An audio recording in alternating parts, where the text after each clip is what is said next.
Today we get a story of probably the cringiest emo kid, and when I say the cringiest, I mean the cringiest emo kid of all time. Leave a like in the video to claim your free nothing, and let's call today's subscriber, let's call him Daniel. So anyways, right, one day Daniel was in the mall with his friends. And Daniel and his friends decide that they want to go into Zoomies, which is it's a store that has like a lot of like skater type clothes. They also like, I used to go in there a little bit, even though I was never kind of like a skater kid. I just like the shirts with the cats with the middle fingers in them. I always thought those shirts were pretty funny, and honestly, I'd probably rock one of those today if I still had some of those shirts with me.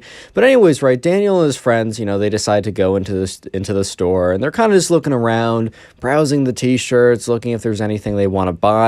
And Daniel kind of goes towards the back of the store, and towards the back of the store is where there's a bunch of skateboards or whatever, and there's these two kids, and they're like long dark hair. There's like I don't know, a lot of like black eyeshadow and makeup, all black clothing, kind of like dripped out with like skull chains, whatever, dude, just like kind of looking like this guy.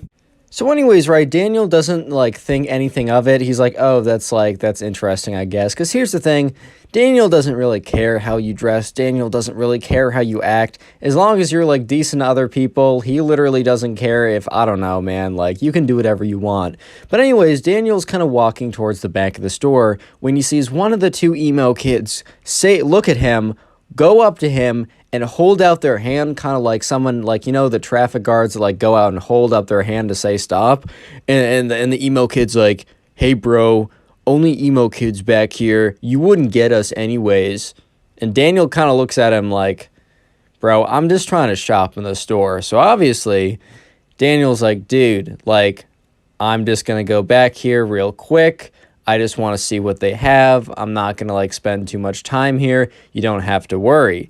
And the other emo kid steps up and he's like, dude, I don't have to worry because you're not coming back here, because you're not one of us. We can tell that everyone understands you, unlike us, because society doesn't get us like how we get each other. And Daniel's kind of just looking at these two kids like, bro, what's going on here, bro? Like, I don't really understand, like. And Daniel says, all right, man, like, I'm sorry, society, like, does you so dirty or whatever, dude. And Daniel's like, I'll just be a quick second. And the other emo kid kind of, like, snaps back at him like, don't you step 1 foot further. You're not welcome back here. You're not one of us.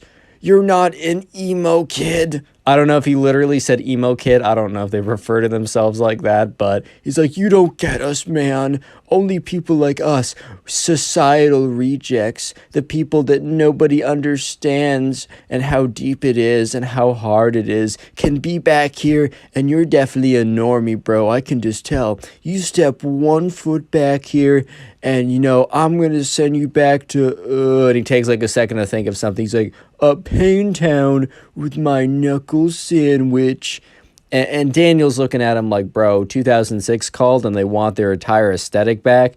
But whatever, dude. So Daniel's like, all right. And then Daniel completely ignores what he says and takes one step forward because he's trying to go to the back of the store to see what they have. He's probably not even going to buy anything. He's definitely not going to linger back there with those kids there. He doesn't want to hang out with them. Dude, trust me, Daniel does not want to be there as much as they don't want him there. He's just going to go in quickly, but he's also not going to not go to the back of the store because these kind of like edgy edgelord kids are like, dude, society doesn't understand us. Leave us alone, bro. Like, nah, dude, he's still gonna go there. And like, honestly, like, I don't know if I would have done the same because I'm very not confrontational, but I would have been pretty annoyed. So sure enough, right, Daniel takes one step to the back of the room. And the thing is, Daniel didn't even take one step like aggressively towards the emo kid. He literally took it past the emo kid. He was taking a step in the direction of like the back of the store, not towards the emo kid. And Daniel like doesn't even really understand what's happening, but he just feels this like this force on his face, and all of a sudden his entire face is stinging and his head is like ringing a little bit. And then all of a sudden, right, he kind of comes to and realize that the emo kid just punched him in the face. And Daniel looks at him, he's like, dude, what did you you just punch me, bro? And he's like, dude, I said only societal rejects allowed back here. You just didn't heed my warning. And so the guy, like, at the Zoomies, like, the front of the desk of Zoomies, is seeing what's going on, sees the kid punch him, is like, you guys got to get out of here. Like, I'm not having any of this in my store. And the emo kid is like, bro, this kid literally attacked me. And at this point, Daniel's like, dude, what? Dude, I was just trying to go to the back of the store. You say all this cringe stuff, and then you punch me in the face, and then when we're told to leave, you said that I attacked you? And the emo kid's like, bro, look, he's lying. Look at the way that he's so angry. He's getting so angry because he's lying, dude. And he's talking to the guy at the front desk. He's like, don't kick me out and my friend. Kick this guy. This guy's causing up a huge storm. And the guy at the front desk is like, I really don't care. I need all of you guys out of the store immediately. And, Daniel's other friends are at the other side of the store, and they're looking over, like, what is happening? So Daniel looks up the guy at the front desk, and he's like, all right, man, like, just so you know, this guy attacked me, but, like, whatever. I'm not trying to make your job harder. Look, I've worked retail before. I get it. I know it's hard. I'll just step out of the store. And the two emo kids were like, life is so unfair. Society strikes once again. And they like slowly lumber out of the store. But dude, you might be thinking that the cringe is over here. No. That's where you're mistaken. Comment emo down below if you'd like a heart on your comment. Emo is going to be the secret word of the day. And while you're down there, follow my Instagram. It's in the description. That's where you can send in the stories. Turn on notifications, join the Discord server. And anyways, right, Daniel and his friend and the emo kid and the two emo kids all walking out of the store. And the emo kid is like, bro, I was like, where am I going to go now? Zoomies was the only place that accepted us. And Daniel's like, dude, you should have thought of that before you punched me in the face. And then all of a sudden, right, there's this mall cop that's walking around, kind of just patrolling the area. And one of the emo kids is like, Mr. Police Officer, Mr. Officer, whatever, we need you real quick. And the police officer's like, okay, like, he wasn't really doing anything. But, he's not trying to really do his job either, so he's like, fine, what is it? He walks over, and the emo kid is like, this kid literally punched me in the face. I need you to kick him out of the mall. And the officer's like, oh, and turns to the kid, he's like, all right, is this true? And Daniel's like, dude, what? No, this guy punched me in the face. The officer's like, all right, well, if I only have conflicting stories, I'm going to be forced to, like, kick you guys both out of the store. And Daniel's like, oh, I didn't do anything. I just went into the store and he just punched me for not being emo. And the officer looks at Daniel and is like, all right, your story's sounding a little suspicious. You're telling me that this kid punched you because you aren't like emo or something? I don't think I can believe that, man. And Daniel at this point is like kind of like, he's like, Daniel's lost for words because this is like the craziest thing that's ever happened. However, shout out to Daniel's friend, because Daniel's friend is like, hey, I saw a security camera in there. Like, I'm pretty sure that whatever altercation happened was caught on camera. And as he said that, one of the emo kids, like, their faces both dropped. And the officer's like, oh, yeah, like, I can actually, like, it's pretty easy for me to request that. And if it's a certain type of camera, they can actually play it back directly in the store. And they walk back into the store, and the guy behind the cash register is like, oh, you guys are back already? And then he looks at the officer. He's like, oh, boy, what did you guys do now? And so anyways, the officer goes into the store, goes up to the register, and asks the guy if he can see, like, the camera. There was some kind of camera that was able to, like, you could play it back instantly or something. Or it's very easy for the officer to check the cameras on site.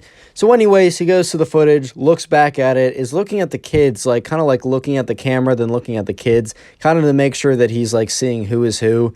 And he puts down the camera, and he looks at Daniel, and he's like, all right, son, like, you can go, like, you can do whatever you want. And then he turns to the emo kid, and he's like, why? He just says, why? Like, why would you call me over when it's very clear that, like, this, like, you confronted this kid, and then you punched him square in the face. He didn't even, like, return a punch to defend himself, which, if he did, I'd still have to kick him out of the mall, but that would have been more understandable. Like, why would you call attention, like, to this whole situation? And you're gonna get kicked out of the mall because I'm gonna have to do that. It's part of my job. And the emo kid is just like, society once again strikes. No one understands me.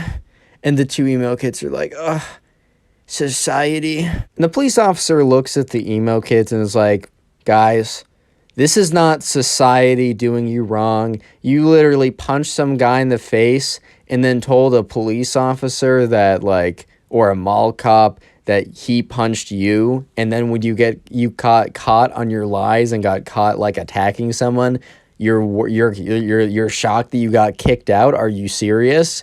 And once again, the emo kid is like, society, you wouldn't get it, bro. Click on the video on screen right now. I know you'll enjoy it. Just click it. Do it. How's it going, everyone? I hope you're having a good day. Today we got some crazy emo kid stories that I know for a fact you will enjoy. So sit back, relax, subscribe to the channel if you're new, and let's call the first subscriber who submitted this story Hank. By the way, all these episodes are on Spotify, and they normally come out a couple hours early on Spotify, so make sure to check that out. First link in the description. Anyways, back to the story. So we're going to call the first subscriber who submitted the story Hank. And anyways, this all happened when Hank was shopping at the mall. So Hank used to always go to the mall to shop with his friends. You know, it was just a fun place to hang out. They didn't really have a lot of other places that they could go in the town that they lived in, so the mall was probably their best bet.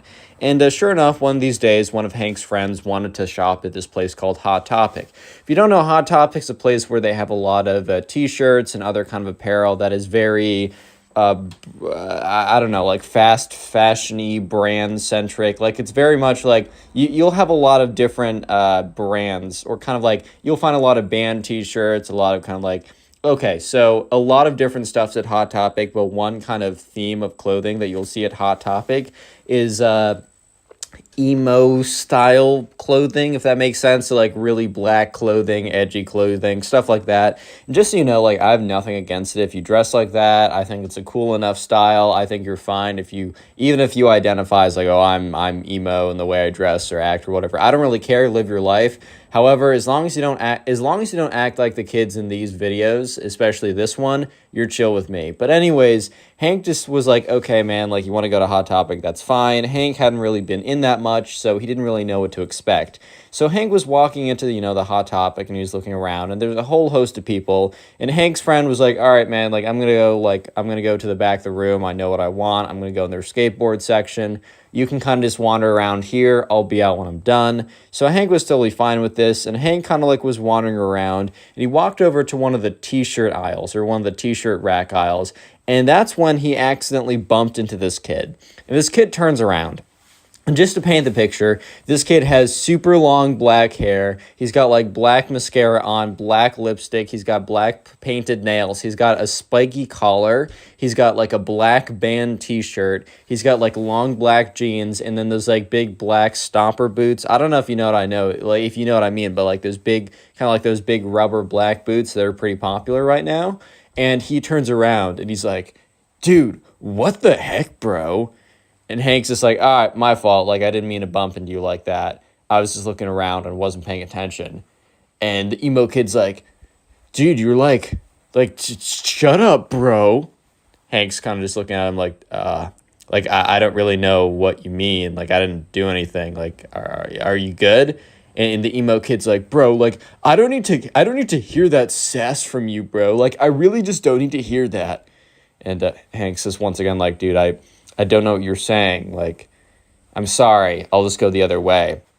And Hank kind of turns around to de-escalate because he doesn't feel like, you know, escalating anything. It's just not a good idea to get into fights like that. And that's when the emo kid's like, yeah, you would run. You're dressed like one of those jocks anyways. Which, like, Hank kind of turned around because he didn't know what that even means. First of all, I mean, isn't jock a positive thing? Like, I get that there's a bit of a negative connotation of like, oh, you're a dumb jock or something. But I would have thought that like jock would have meant like, oh, you're an athlete, which isn't that a good thing? Like, I'm kind of confused right now. Is that not a good thing, you know?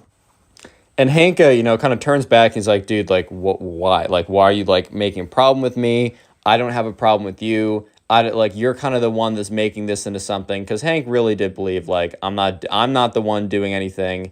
It's like 100% this guy who's making it something, you know. And you know, the kid's just like, well, you know, like, you're just looking like a dumb jock. Oh, isn't that right, guys? And he turns around, and there's two other emo kids, and they look very similar to the main emo kid, but they kind of just, you know, they're dressed slightly different, but really, I mean, it's funny how, like, I saw this on South Park, but it's funny how, like, non-conformists all dress the same. I'm just like, Well, I mean, you are conforming to something, but anyways, right? So the other two kids, the other emo kids, are kind of there along too, laughing, and Hank is starting to like get upset by this because he doesn't really care about like these random kids what they think, except he's got three kids standing there pointing at him, laughing in his face when Hank didn't deserve it. Like Hank was thinking like, look, if I deserve this, if I was being like an absolute like, if I was being a jerk to them or for some reason I actually did something, sure, maybe I deserve this. But Hank's just thinking to himself like, dude, I don't deserve this. I was literally just chilling here. I actually bumped into this kid. Like, I'm sorry about that. Like, my fault. Once again, my fault. But that's when Hank turned the tables on the emo kid. And the thing is, right, the emo kid was wearing a band t-shirt. And the thing about band t-shirts is, you don't necessarily need to know everything about some place that you rep. Like if you wear a t-shirt that's from Starbucks and someone's like, okay, well then name all the flavors of like cappuccino you can get. It doesn't have to be like that. But the thing is, a lot of people wear band t-shirts because the band t-shirts look sick and they don't know any of the songs from the band, which, I guess is fine. But like at the end of the day, a lot of people will kind of pretend to know it and not actually know it. So, Hank was like, well, screw it, bro. He's like, all right, buddy. And he looks at the main emo kid, and the main emo kid looks at him back. And he's like, all right, buddy, name me 3 songs from that band. And he points to the emo kid's t-shirt. And I don't know, maybe it was like Nirvana or something. Like one of those kind of like t-shirts or whatever, and the emo kid looks at him, and he has this kind of look of shock. This look of, oh my God, like you caught me. Kind of the look of like, man got caught in a trap right here type of look. And the emo kid's kind of just like, how about you name me 3 songs from this band, bro? And the emo kid turns to look back at his emo kid friends as kind of like, oh, what's their reaction to that sick burn? And they kind of just look at him blankly. I think the emo kid was kind of expecting he would turn around, he'd look back to his friends, and he'd be like, oh yeah, wasn't that a crazy burn? I totally got them. But his friends look back at him kind of just like, dude, like I don't know how to break it to you, but you didn't get him. So the emo kid turns back around. He's like, I don't need to do anything you say, bro. I'm not going to conform to your standards. And then the 2 emo kids were like, yeah, that's right on, bro. You're so right. And they like dap him up. And Hank at this point he's just so done. He's just like, bro, because he realizes, like Hank's like, you know what? I'm not going to fight with these kids. These kids are obviously a lost cause. This is not worth my time.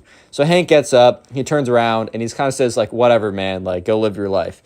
Hank turns around, starts to walk away, and that's when he feels a tug on his pants. And he turns around and he sees the emo kid failing to pull down his pants. So basically the emo kid couldn't he couldn't let Hank just leave by himself. Like he couldn't let him just do that. So when Hank turned around and started to walk away, the emo kid like went to jump and try and pull down his pants to like pants him, to embarrass him, to like impress his emo kid friends and be like, oh my God, I totally owned him, dude. So at this point, like Hank is like, dude, stop pulling down my pants, bro.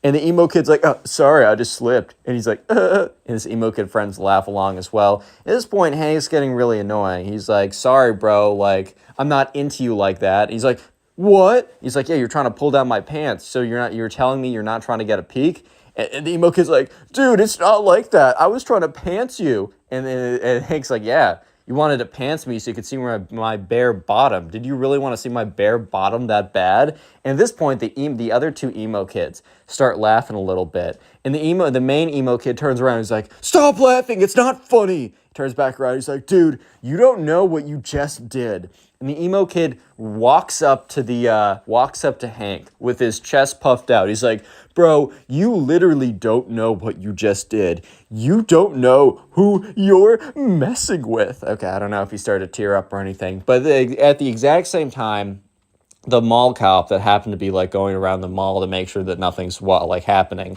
looks into the Hot Topic and sees basically this kid walk up to this other kid with his chest puffed out. So the mall cop outside kind of slows down walking and looks inside. And sure enough, right, Hank is like, hey, look, I'm not looking for any trouble. And the emo kid's like, yeah, that's what I thought. You're freaking scared, bro. Don't tell me otherwise. You're freaking scared.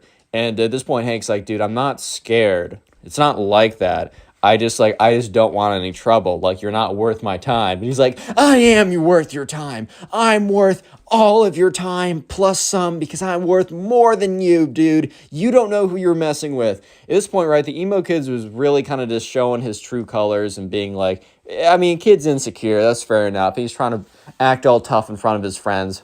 So once again, Hank's like, he turns around and he's like, all right, man. He's like, dude, I'm just not doing this. Once again, have a good life. Hank turns around, and as Hank's turning around, the emo kid is like, in his head, he's like, I can't let this slide. So the emo kid literally raises up his hand and swings on Hank. Real quick, if you made it this far into the video, go ahead and comment emo down below. I just want to see how many people made it to the end of this video, as I do appreciate you guys. Best way to support the channel, as always, is just watch a bunch of the videos. The more watch time you give to the channel, the more we get promoted in the algorithm, and I really, really do appreciate it. Let me know in the comment section what you do while watching my videos. I genuinely want to know. Just so you know, all these episodes are on Spotify. It's in the description, the first link. Please rate us 5 stars when you have a chance. If you want to submit these stories, and please do, because, that's how I make these videos, go to my Instagram or Twitter. They're both in the description, but they're also at connorpugs. I got a Discord server, link in description, code connorpugs for 10% off gamer subs. Let's get back to the story. So Hank, remember, he turns around and Hank's like, dude, I'm not going to deal with you like that. It's not worth my time. So Hank turns around and the emo kid, who's like, I can't let Hank one-up me. Like, I can't let this random kid kind of alpha me in front of my emo kid friends or whatever. So as Hank turns around, the emo kid swings on him, takes his fist. The thing is, though, the emo kid's not like a trained, fighter or boxer or something. So obviously the emo kid doesn't make contact with Hank. Instead of making contact with Hank, the emo kid nearly misses Hank, and his right hook goes right through a rack of clothes. The emo kid was really putting his full force into this too. Because once the emo kid misses and whiffs on Hank, the emo kid flies forward into the rack of clothes. So he basically pushes himself into a rack of clothes, fails to swing on him. The mall cop, however, did see the emo kid try and swing on Hank, so he walks in there. Hank turns around, and he sees the emo kid on the floor in a pile of clothes, and he's just so confused on what happened. And then, Hank turns around the other way to see a mall cop standing in front of him. So Hank's really confused at this moment. He's like, okay, 1 second ago, I turned away from the emo kid. And a second later, the emo kid is sitting, face first in a pile of clothes, and a mall cop is standing above me. This literally makes no sense. And sure enough, the mall cop's like, hey, hold up, everyone. I got to talk to you guys. And the two emo kids, from the back, they get scared and they literally run off. They disappear into the rest of the story. It's like, hey, you get back here. But also the mall cop didn't really care that much because the two people that he really wanted to talk to were both Hank and the emo kid who swung on him. So the emo kid gets up. He's kind of panting a little bit. He's like, and the mall cop's like, hey, I saw you swing on this kid. I know you didn't make contact, but you did try and swing on this kid. It's 100%. What's going on here? The emo kid's like, dude, I was just defending myself. And at this point, Hank's like, that's not the case. This kid and I were kind of talking back and forth. He tried to pull down my pants. I made fun of him for doing that. I turned around and he tried to swing on me. At this point, right, the mall cop kind of witnessed the last 60% of this altercation. So he knows for a fact that he saw the emo kid try and pull down the pants and then have an argument. So the emo kid says, well, after I pulled down his pants, this kid tried to swing on me and I just defended myself. And the thing is, right, that was a mistake for the emo kid because the mall cop had been watching the whole thing. So the mall cop knew for a fact that that wasn't the case of what happened. So the mall cop goes on to say, dude, I know for a fact that's not what happened. I saw you guys kind of bickering in the store, and I wanted to make sure that we had no nonsense going on. Obviously, some nonsense did go on, and I watched the whole thing. I saw you try and pull down this kid's pants. He did not swing on you. I don't know what he said to you that offended you or anything, but it's very clearly that you're the aggressor here, and I can't have that. So he's like, hey, I'm gonna need you to come with me. And the emo kid's like, all right, buddy, go ahead with him. And the emo kid is looking at Hank and kind of giving him this look of come on, bud, go ahead. He's asking for you. When in truth, the mall cop is not asking for Hank. The mall cop is asking for the emo kid. So the mall cop's like, sorry, man, you must be mistaken. I'm not asking for this guy over here, pointing to Hank. He's like, I'm asking for you. And he points at the emo kid. And the emo kid is so absolutely stunned by this revelation. He's like, at this point, the emo kid is practically speechless. The emo kid is standing there, is just like, you must have some kind of mistake or something. Like, you can't be talking about me. That's insane. Like, there's no way. Like, what do you mean? Hanks is looking at the emo kid with this bit of a smirk, and the mall cop is kind of like, come on, bud, like, we don't want to have any trouble here. Make this nice and easy for all of us, and just come along with me. And, at this point, the emo kid is looking at Hank and kind of just giving him this look of like, this isn't over, buddy. This isn't over. And Hank is kind of just like, wow, this like a lot just went down in the last 5 minutes, because this was like no longer than like 10 minutes of an altercation. And as soon as the mall cop basically drags the emo kid away, his friend comes rushing up to him, and he's like, dude, like, I just checked out the thing I was getting, and in his hand, he had this, like, skateboard thing or whatever. He's like, dude, I just saw, like, a mall cop over here. I saw some kid getting dragged out of the store. Did you happen to see what happened? And Hank just looks at his friend, and is like, did I happen to see what happened? He's like, buddy, I lived what happened. Okay, so we're going to call the subscriber for the next story Bobby. I got a little King the Hill theme going on with these names because I got Bobby and Hank. If you know, you know, and you're cool. Anyway, so Bobby was like hanging out at home one day, and one of his friends hits him up. And, Bobby, doesn't see this friend this often because they happen to be going to two different schools, even though they live relatively in the same area. They're both in high school, and they're both seniors in high school. So Bobby's friend, who we're going to call Ben, actually happens to have a car at this point. And, Bobby's friend Ben hits up Bobby one day, and Bobby's just chilling at home, and he gets a text from Ben saying, hey, do you want to, like, hang out today? And Bobby was feeling kind of lazy, so he's like, maybe, like, what do you want to do? His friend's like, dude, I want to go to the skate park. And Bobby, in his head, he's like, I don't know if I want to go. Like, this is, I don't know. I don't know, man. I really don't know.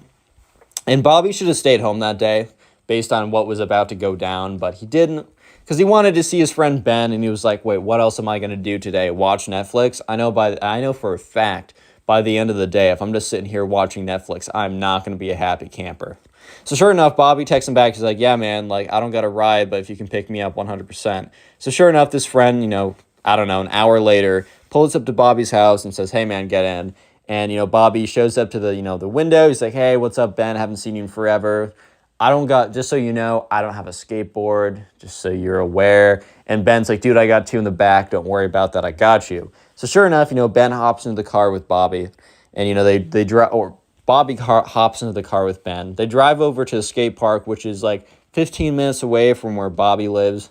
And they get out, and, Bobby used to skate a little bit back in the day with his friend. It's been a while, so he's not going to do any tricks or anything like that, but he's just getting he's just getting on the board. He's kind of riding around a bit, just getting a little bit of exercise. And mostly he's out there just to hang out with Ben because he hasn't seen Ben in a second, and they used to be really tight. So sure enough, Bobby and Ben are just chilling at the skate park. They're having a good time. They're kind of just living their life. And that's when a very specific looking group, of these emo kids. They pop out of nowhere, basically, and they just appear at the end of the skate park. So this skate park is pretty big. It's not like a massive one. It's not like where you'd have a professional skater event or something. But it's a pretty big skate park. Like, the city definitely put some, like, a good amount of bread into making this. So sure enough, they're looking over, and they see this group of kids. And this group of kids has, like, a ringleader that's, like, standing in front of the other two. And he's kind of dressed like they're all dressed like kind of like the other emo kids in the last story time. So I'm not going to go ahead and describe them. They're dressed a little bit differently, but it's all kind of the same, if you know what I mean. So sure enough, the kids are just standing at the end of the park. And it's really awkward because, like, Bobby goes over to Ben. He's like, dude, like, see those kids? And Ben's like, yeah, I've just been staring at them. And Ben's like, dude, they've just been looking at us for, like, the last thing. Checks his watch. He's like, dude, they just been looking at us for, like, the last like, 2 minutes, bro. That's really freaking weird. And, Bobby's like, yeah, man, like, this is kind of weird. I don't totally know, like, what's the deal with all this. Like, do you know what's up with them? And Ben's like, dude, I don't go to this skate park. Like, this is your skate park. And Bobby's like, yeah, I don't really skate anymore, so I don't know. Maybe this is, like, a place they normally go to. Either way, this is kind of weird. Let's just stay on this side, and hopefully they'll stay on their side. And if they come over, hopefully they're cool. Spoiler, they're not cool. Yeah, they're the farthest thing from cool. But anyways, Bobby and Ben try and ignore these kids, as these kids literally, the thing is, these kids, they don't even have they don't even have like a skateboard with them. And you don't need to have a skateboard to hang out at a skate park. A park is a park, and it's a cool place to just hang out with some friends. That's 100% true. However, I will say it is a little weird to like show up in a group of kids or a group of like a bunch of people, stand there and watch other people without saying anything to each other, without doing anything like that. I will say that itself is pretty weird. So sure enough, Bobby and Ben are just kind of standing there like, dude, this is really freaking weird. What's going on? And that's when they look over, and sure enough, they see the emo kids start to walk closer to them. Like, the emo kids were just standing there for a good solid, I would say 10 minutes. And that's when the emo kids start to walk over to Bobby and Ben. And at this point, Ben turns over. He's like, dude, what is up with your neighborhood, bro? Like, why do you always get the weirdos? And Bobby's like, dude, it's not my fault. I don't go here this often. I don't know. And that's when the group of emo kids shows up. And there's like very clearly like, this is going to sound weird, but like an alpha one. Like, okay. I'm not trying to use like weird like alpha male terms or whatever. Oh, Connor, which one's the sigma male? Shut up if you say that in the comment section unironically, dude. Actually, shut up. But anyways, sure enough, the kind of like the alpha of the pack, whatever that even means in emo pack words, is like, hey, you two, I need a word with you. And Bobby and Ben kind of just look at each other just like, oh my God, like what's going on here? It's just kind of strange. Ben kind of like whispers over to Bobby like, dude, we are never going back to your park ever again. And Bobby kind of just gives him this look of like, dude, I can't control this. So sure enough, the emo kid, let's just call him the alpha emo kid. No, I can't say that for much longer. The main emo kid, King the Pack or whatever, walks up to them. He's like, bro, do you not know? And Bobby and Ben kind of look at each other, and, Bobby speaks up and says, no, like knows what, like know what? The emo kid laughs. He's like, oh, you don't know then. This is our turf, dude. And Bobby and Ben kind of look at each other, and Ben speaks up like, turf? Emo kid's like, yeah, man, you don't understand. This is our turf. And Bobby just means like, what does that even mean? And they're like, you don't want to mess with us. And one of them like legitimately pulls out like a wand. Not like a knife or something, not like actually trying to be intimidating. Like, this isn't like, oh, they think they're like actually in a gang or something. This is their turf. They pull out a wand, like a freaking Harry Potter magic wand. And, the main emo kid's like, bro, my boy over here knows magic. You don't want to mess with him, dude. And so Bobby and Ben kind of look at these kids, and, Ben speaks up. Ben's a little bit more brash. Ben's a little bit more, I don't know, confident is maybe the wrong word, but I'm going to use that word than Bob. Confrontational, that's right. Ben's a bit more confrontational than Bobby is. So Bobby would have been fine literally just going somewhere else. It's not like there's not a lot of other places. I mean, there's not a lot of other places they could go, but it's not like Bobby's a big skater in the first place. He just wanted to hang out with Ben. And Ben literally goes up. He's like, dude, what are you going to do with that little magic wand? You're going to wave it around, put a spell on me? It's this freaking Harry Potter, dude. We don't care. You guys don't have turf. That's ridiculous. Like, look, we're not taking up the whole park. This park's massive. You guys chill over there. We'll do our thing over here. There won't be any trouble. The emo kid's like, dude, there's going to be trouble if you guys don't leave or at least pay respects. And, Ben at this point's like, the frick you mean pay respects? Like, what is that? Like, what do you even mean by that? And at this point, Bobby's starting to realize that Ben is kind of finding this amusing more than concerning. Bobby's more concerned by this just because they outnumber them like 4-2. And these emo kids definitely like aren't hitting the gym every day. But at the same time, like 4-2, it doesn't matter like how big you are. Like, you're not taking them one-on-one. So like Bobby didn't want anything like that. Even if it's that emo kid smoke, he didn't want it in the first place. So sure enough, Bobby kind of looks at Ben and kind of gives him a look of like, hey, like, come on now. And Ben is like, no, I'm going with this. And Ben's like, all right, man, you know what?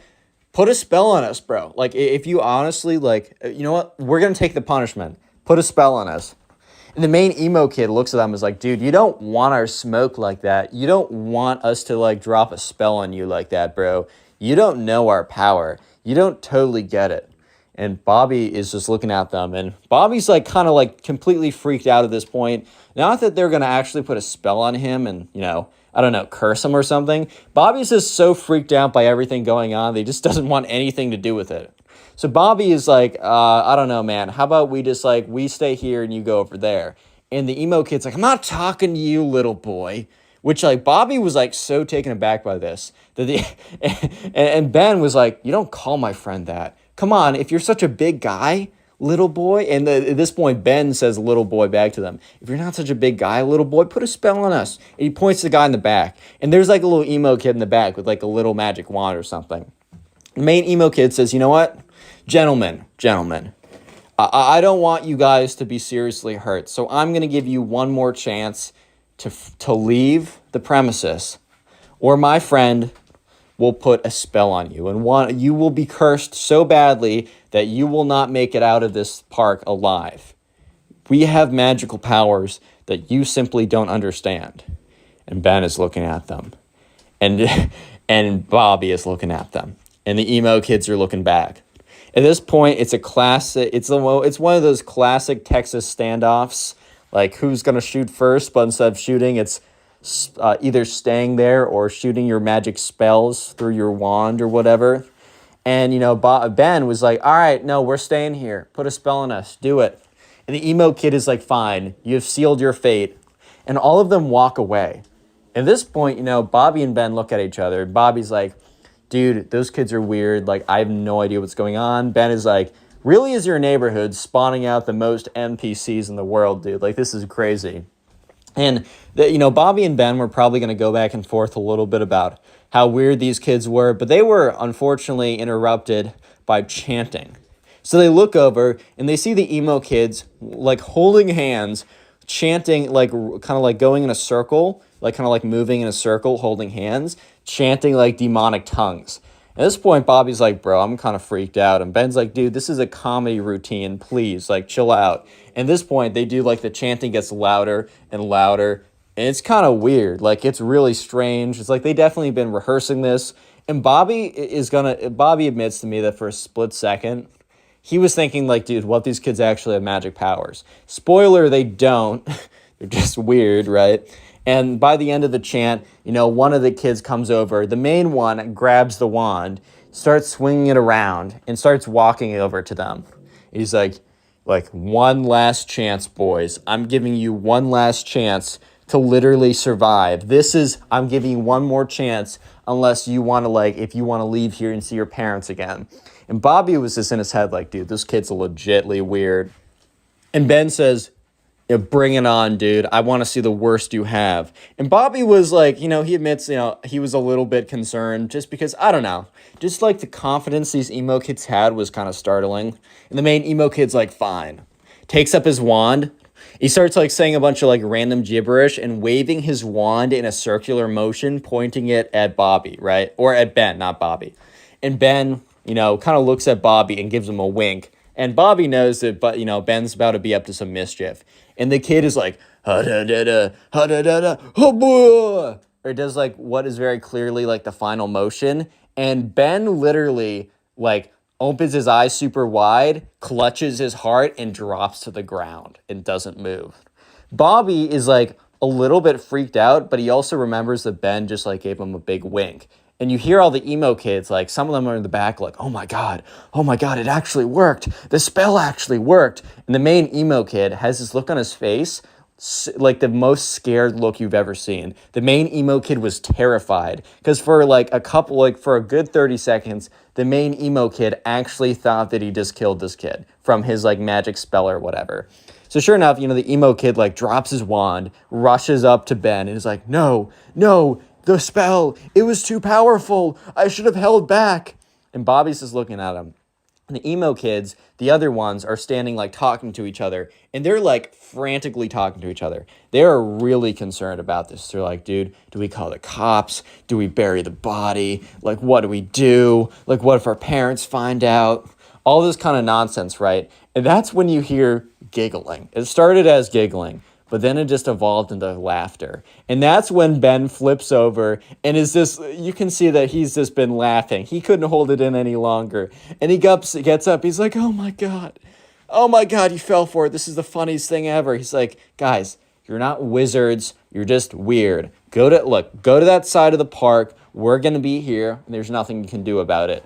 And that's when I think the emo kids kind of realized that, you know, they weren't going to scare them out of there, and they definitely were not going to fight them out of there either. So sure enough, the emo kids they don't even say anything. These kids I guess they're kind of done with trying to scare like Bobby and Ben out of there. So they pick up their stuff, they get up, and they leave. And Bobby and Ben, you know, they go back to doing their whatever they were doing before. But it really was just never the same after that, because like for the rest of the day, Ben would just continuously make emo kid jokes, and Bobby would laugh and make them back. So in fact, the rest of the day was better than ever before. And this happened a long time ago. Like, this happened like 4 or 5 years ago. And Bobby and Ben actually reunited about a year ago. And literally, the only thing they did during their, when they reunited was retold this story and, made jokes about it the entire time. And, yeah, this is probably, if you want to continue supporting the channel, please click on the video on screen right now. I know you'll enjoy it. Just click it. Do it. How's it going, everyone? Today we have a story of one of the cringiest emo kids of all time, so sit back, relax, subscribe to the channel if you're new. We're calling today's subscriber who submitted this story Brent. So this all happened when Brent was at soccer camp. And so Brent went to the soccer camp every single year, and it just happened that this year he encountered the emo kid at soccer camp. So anyways, this was just another summer of Brent going to soccer camp. His mom dropped him off, and once again, he was pretty excited to go. Unfortunately, some of the friends he made from the year before, they didn't show up this time, so he was very proactive about finding people, you know, meeting new people, and trying to make some new friends. So anyways, in the very beginning of soccer camp, they had kind of a get to know other people type deal.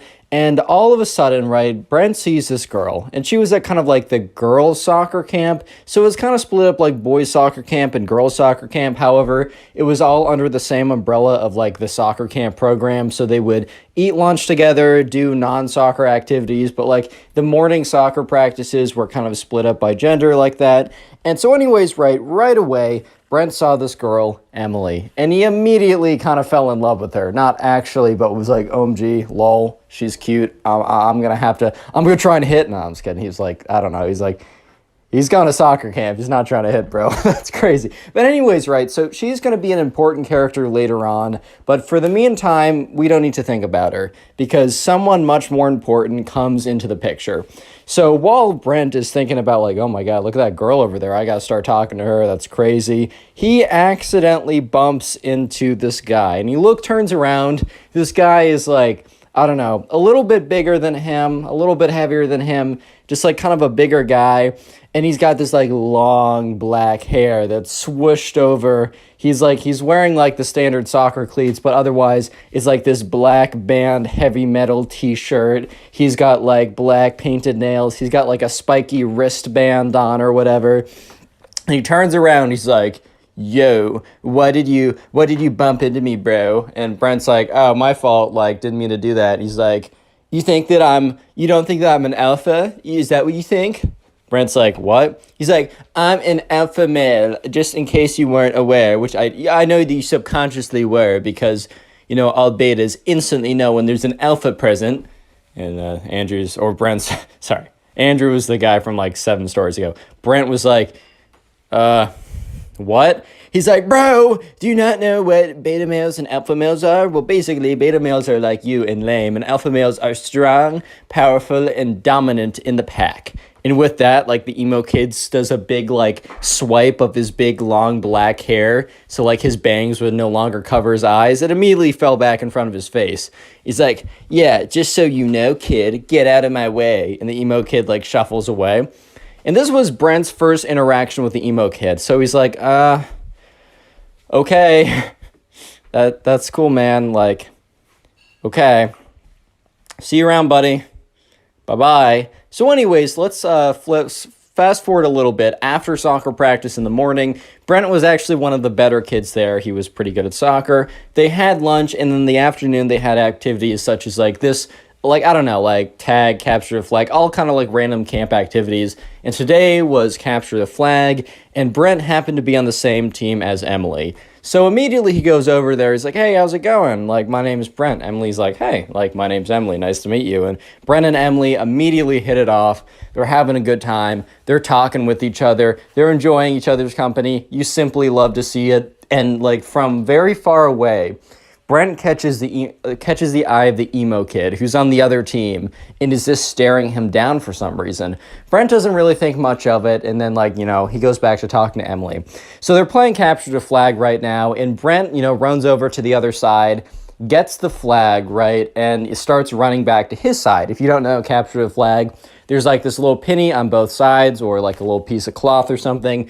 And while you're on the opponent's side, if they tag you, you're in jail. But what you're trying to do is you're trying to run over there, grab their flag, and run back to your side without being tagged. However, there was a stipulation that it had to be a tag. This isn't tackling. You can't push someone. You can't like punch them or anything. You have to tag them if they're on your side. So, Brent is running over there. Sorry, I have a list of names in front of me and from other stories. Brent is running over there. He grabs the enemy team's flag and is running back to his side. And he's really close when he just immediately slams into the ground. And that's when he realizes that there's a big guy on top of him. And that's when he realizes that the emo kid tackled him. So the emo kid's like, "Nice try, buddy. Next time, try not to fight the alpha males." And then camp counselor comes over and says, Hey, we said no tackling. You're on the sidelines, points to the emo kid, he's disqualified or whatever, has to sit on the sidelines. Ooh, so alpha, man. But anyways, right, so the penny's returned, but also Brent isn't in jail. He goes back to the other side, and the emo kid has to sit out for the rest of capture the flag. And Brent continues to talk to Emily, and the entire time, the emo kid is just looking over, and he's all angrily staring at Brent. So Brent is now his official enemy.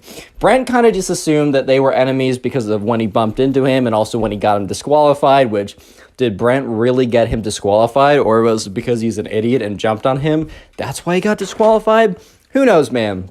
But there was another reason why the emo kid hated Brent. There was another reason that Brent did not realize at the moment, but was very, very, very potent, and is going to be very, very important for later on in the story.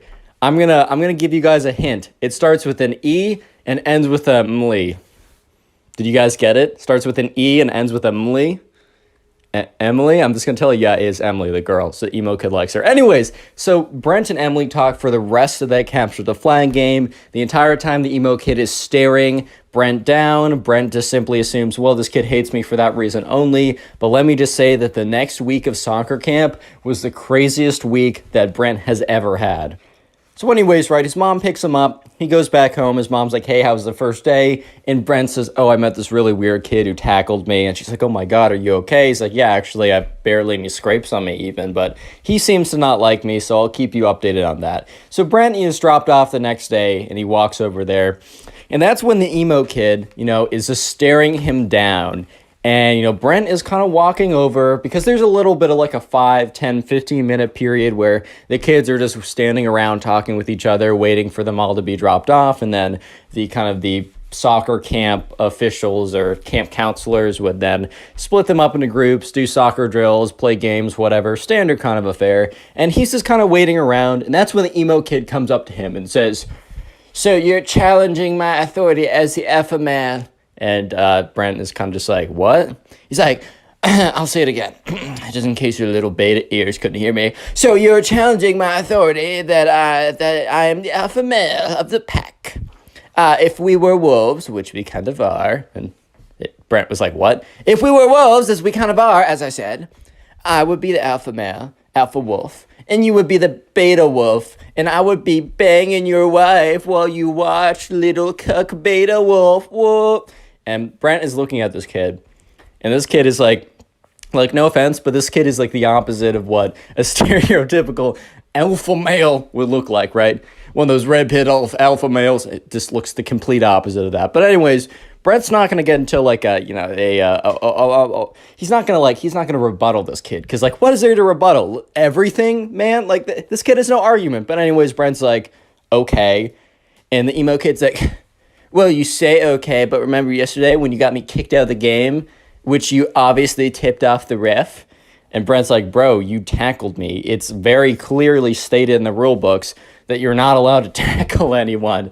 How is this on me? He's like, Dude, it was so clearly on you because the ref understood that I was the alpha male and I was simply asserting my dominance, bro. And, Brent's just like, dude, the frick are you talking about, dude? Like, I paid him off with what? The $5 allowance I get a week? With what? My used smelly, stinky socks? What do I have? And he's like, I don't know, man. I don't know. Maybe he took his daughter on a date because his daughter's so ugly she'd never get a date. Oh. And Brent's like, was that a diss? Like, does he even have a daughter? He's like 20, bro. What? And the emo kid's like, anyways, I just wanted to let you know that I'm the alpha man. You're the beta man. I will do your wife when you have one. And scene. And the emo kid walks away. And Brent at this point is like, what? Why? Why is this my life? Anyway, so skip forward to the soccer practice. They're put into groups, and the emo kid was in group B earlier, so they basically split them up into group A and group B. So group A is the better players, and group B is the I'm just kidding, the players who are newer to soccer. And the emo kid apparently was on the cusp of group A. It was at the very top of group B, and because his performance was good enough, he was actually moved up to group A. So now Brent, instead of having a morning to himself to focus on soccer, now had to deal with the emo kid being, thrown into the mix here. So anyways, they're doing some drills with the soccer ball, and they're kind of like kicking them around cones. You had to kind of keep control of the ball while you were running. And the emo kid, they said, okay, line up into 3 groups. And the emo kid immediately ran behind Brent. And Brent kind of looks behind him. He's like, what? And the emo kid said, nothing, Brent. Just letting you know that I'm the alpha male here. And Brent's like, okay, fine. Let's just do the drill. So the ref blows the whistle. Brent starts kicking the ball and moving with it. And the emo kid immediately runs up behind him and trips him. He's like, oh, sorry. And the ref's like, hey. And the emo kid's like, it was an accident, I swear. And the ref's like, all right, be careful. And Brent started to get really angry because, if you get an injury in soccer, especially if you get a foot injury, he could be out for the entire week. I mean, this is one of his favorite camps that he has every single summer. He loves going to it. It's one of his favorite things to do. And this emo kid, for the second time in the last 24 hours, has, has gotten really close to causing him a pretty big injury. He could have jumped. He jumped on him yesterday. He ran behind him, knocking him over. What if he twisted an ankle? What if he, fractured something in his leg? It's not that hard, especially when you got a big old kid jumping on top of you every 5 minutes. It's difficult. It's not that difficult, man. So anyways, Brent, for the next activity, waits to get into line before the emo kid does, because he doesn't want to be in the same line as the emo kid. But it turns out that, everyone else lines up, and it's literally just Brent and the emo kid waiting for each other to move, because the Brent wants to go where the emo kid doesn't go, and the emo kid wants to go where Brent goes. And the refs not the refs, but the soccer coaches are like, come on, kind of guys, get into line. And Brent's like, okay. And he sprints to the end of the line, and then the emo kid sprints to the back of that line. And the coach is like, emo kid, says his actual name, can you go to another line? That line's too long. And the emo kid's like, okay, moves over one line. And when the coach turns his head, the emo kid literally runs back into the line with Brent again. So when the coach turns around, he's like, wait, emo kid, I said, could you go to that line? And he's like, fine. Emo kid eventually goes to that line, actually does that.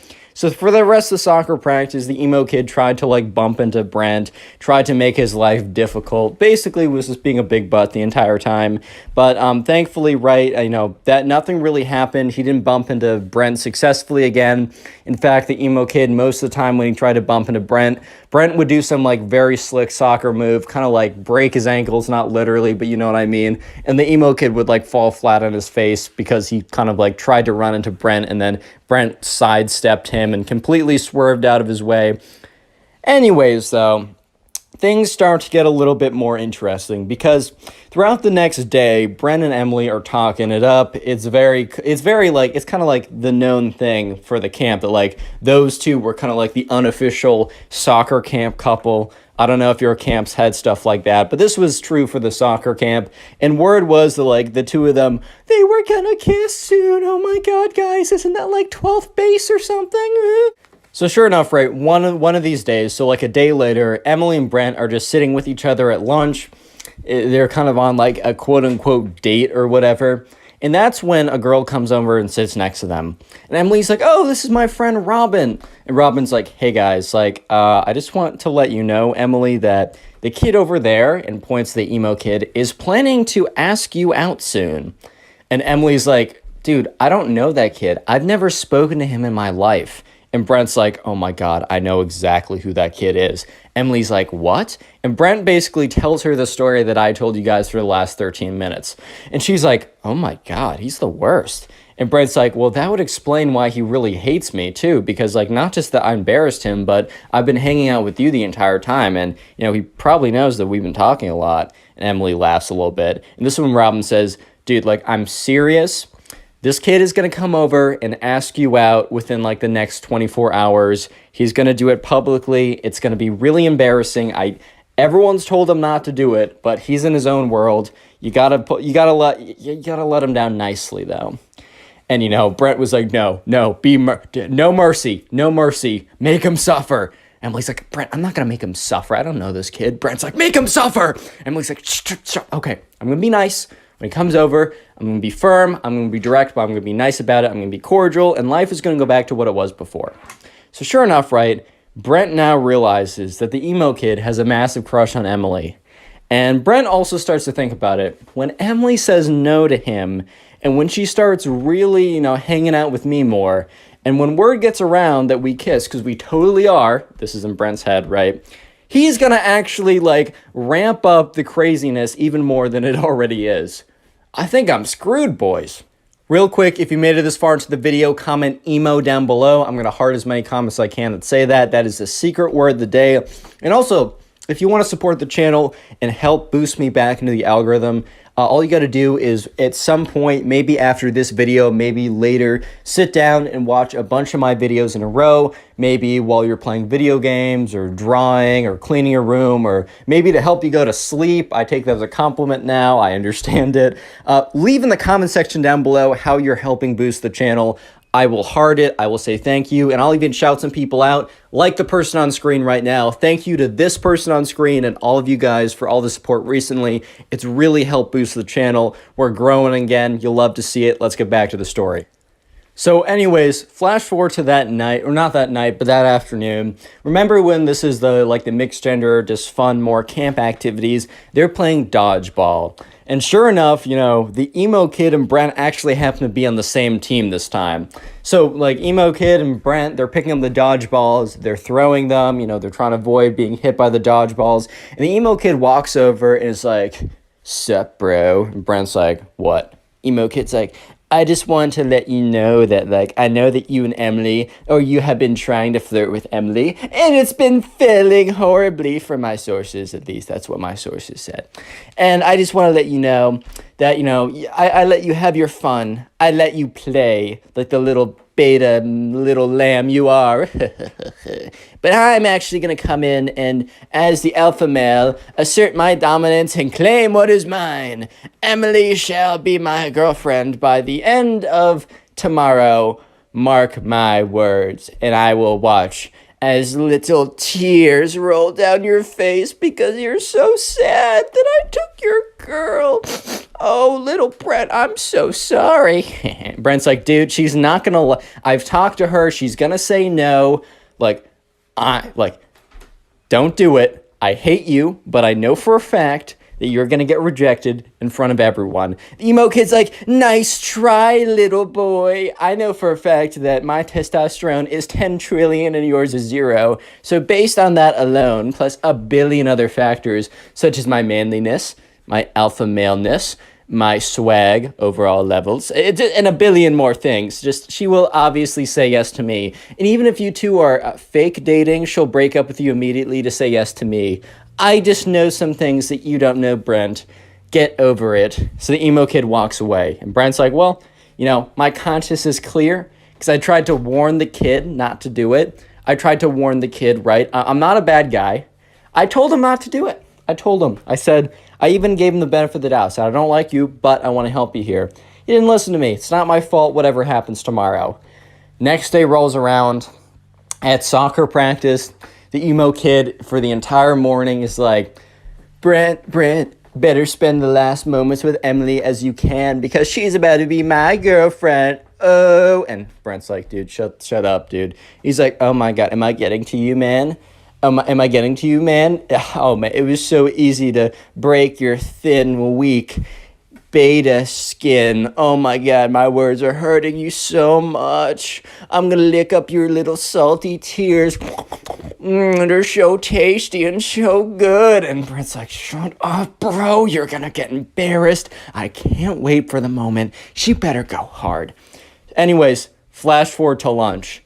The moment. So anyways, Brent is sitting with Emily, and Emily's like, dude, the emo kid, I can't see him anywhere. And Brent's like, dude, he's going to ask you out. It's happening. Get over it. It's going to happen any second. She's like, he's going to do it the next day, which means probably now in front of everyone. And, you know, Brent's like, that's what he said he would do. And Brent was like, oh my God, don't turn around. Because Brent was looking, and the emo kid was walking over. And what was he walking over with? He was walking over with a boom box. You already know where this is going. And Brent's like, you know what? Brace yourself. Try and have an out-of-body experience right now so you don't have to deal with what's about to happen. This is about to be bad, Emily. I'm so sorry. And Emily's like, oh my God, oh my God. And that's when you start to hear music. It's the emo kid's personal band. So it's like this heavy metal rock band. So just imagine some like heavy metal rock going in the background. And the lyrics are, Emily, Emily, why do you hang with losers like Brent? Emily, please love me. Yeah. And it's just kind of like more stuff like that in the background. And the emo kid is like rocking out by himself with an air guitar while this is all going on. It is the worst moment of Brent's life because the secondhand embarrassment is so strong, he's basically getting firsthand embarrassment from the whole thing. Everyone has stopped eating and turned around, including the camp counselors. They're just watching this kid bounce around with an air guitar with his like super long black bangs flying around all around the place as this boombox plays one of the crappiest songs they've ever heard, terribly mixed, the worst lyrics, basically saying that Brent sucks and that she should be in love with him, and he's bouncing around, and then after 5 whole excruciating minutes, and everyone at this point is laughing and trying to hold themselves together, after 5 whole long excruciating minutes of the worst music ever and some like really bad air guitar and bouncing around, the song stops and the emo kid says, Emily, it is clear who you shall choose. What is your verdict? And Emily's like, I'm sorry, I don't know you. I'm not going out with you. Emo kid's like, that's hilarious. What's your actual verdict? Emily's like, dude, I don't know you. He's like, dude, that's hilarious. What's your actual verdict? And Brent's like, all right, man, that's enough. Let's concede while we're behind. The emo kid looks at Brent and says, this isn't over, man. And he walks away with his boombox. And Brent's like, why did he say that to me? I didn't dump him. And Emily's like, dude, that was worse than I could have ever imagined.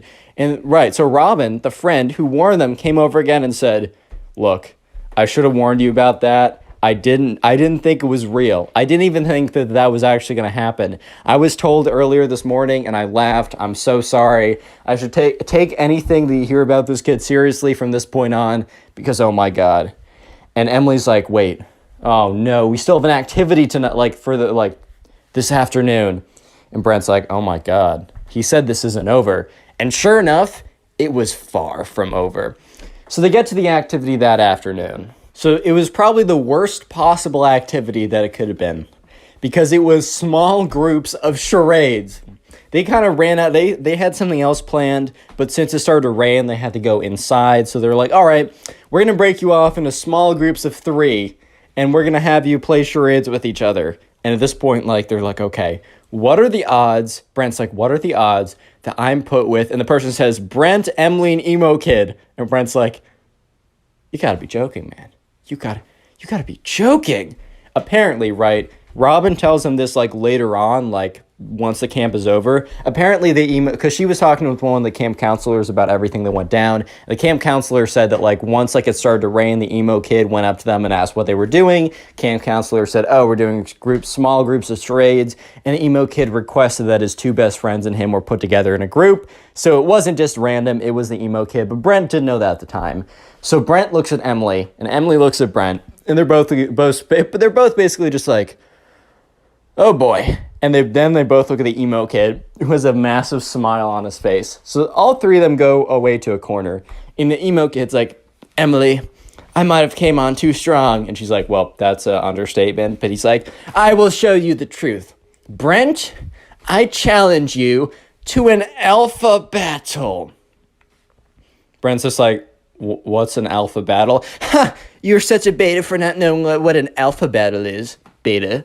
He's like, an alpha battle will be proof that I am alpha and you are a weak beta. And then Emily will choose me. And Emily's like, I'm not. And he's like, wait, your heart will tell you otherwise after the alpha battle. Emily's like, okay, I'm still not going to. She's like, God, stop, silence, woman. And Brent was like, whoa, chill out, dude. He's like, you silence too? We're having an alpha battle right now. So, right, this just kind of looks like they're doing really weird charades from afar, but the emo kid is like, all right, let's form our best wolf poses. Brent's like, what? He said, form your best wolf poses, now! And emo kid, Brent's like, all right. Ooh, emo kid's like, that is the worst wolf pose I've ever seen. You were definitely not part wolf like I am. And the emo kid does this really weird pose. He's like, oh my God. I'm wolfing so hard right now. This is the most emo thing. I mean, the most alpha thing I've ever done. Oh my God. At this point, Emily's like, guys, you are both embarrassing yourselves. Emo kid, it's like, no, you will see that I'm the most alpha. I swear. Emo kid's like, all right, let's do it. Wrestle me. And, Brent's like, what? Emo kid jumps on top of him, just tackles him to the ground. Because he's like 20 pounds heavier, right, and a little bit taller. And Brent was completely taken off guard. He's like, bro, stop. What are you doing? And the emo kid's like, I'm out alphaing you. That's when the camp counselor comes over and says, all right, guys, break it up. Tears the two of them apart. He's like, all right, so we're only doing this for 20 more minutes, but it looks like you two can't keep off of each other, so I'm going to be joining your group. Imagine how awkward this is. It is Emily, Brent, the emo kid, and a random camp counselor. So they do normal charades, right? And the entire time, the emo kid is like sneaking in punches to Brent's arm. He's like, ow. And when the camp counselor looks up, the emo kid puts his arms behind his back. And the emo kid's like, this isn't over, man. And then the emo kid walks over to Emily. He's like, tss, tss, Emily, tss. Emily's like, what? Do you think I'm more alpha? Shut up, kid. Emo kid's like, no. Okay, I'll just be direct. Do you want to go out with me? No. And the camp counselor was like, guys, silence while I'm doing charades. And Emily's like, dude, I don't want to go out with you. How many times do I need to tell you this? Emo kid's like, but I'm definitely more alpha. She's like, that's not a real thing. So the next day rolls around. It's Thursday. And that afternoon, there's no real activity. It's just known as like the soccer dance or whatever. And during the soccer dance, there's one coveted slow song where anyone who has feelings for each other might ask for like a slow song or something. And sure enough, let's just jump to the dance because the emo kid is like being a jerk to Brent all day, but that's not anything new. And sure enough, it is the dance. And they're putting on normal songs. And Emily and Robin and Brent are all together like, dude. And Robin's like, dude, the emo kid is definitely going to try and get that slow song with you. Like, Brent, you got to swoop in right away. Because at this point, Brent and Emily were, like, unofficially a thing. They're only at camp for a week, so they're not going to make, like, a long-term relationship. Let's have kids, baby. Okay, you know what I mean. But sure enough, the slow song comes on. And Brent's like, oh my God. And Emily's like, quickly. And you can see the emo kid sprinting from the other side of the room. So Emily and Brent quickly like get together in the slow song, kind of like whatever.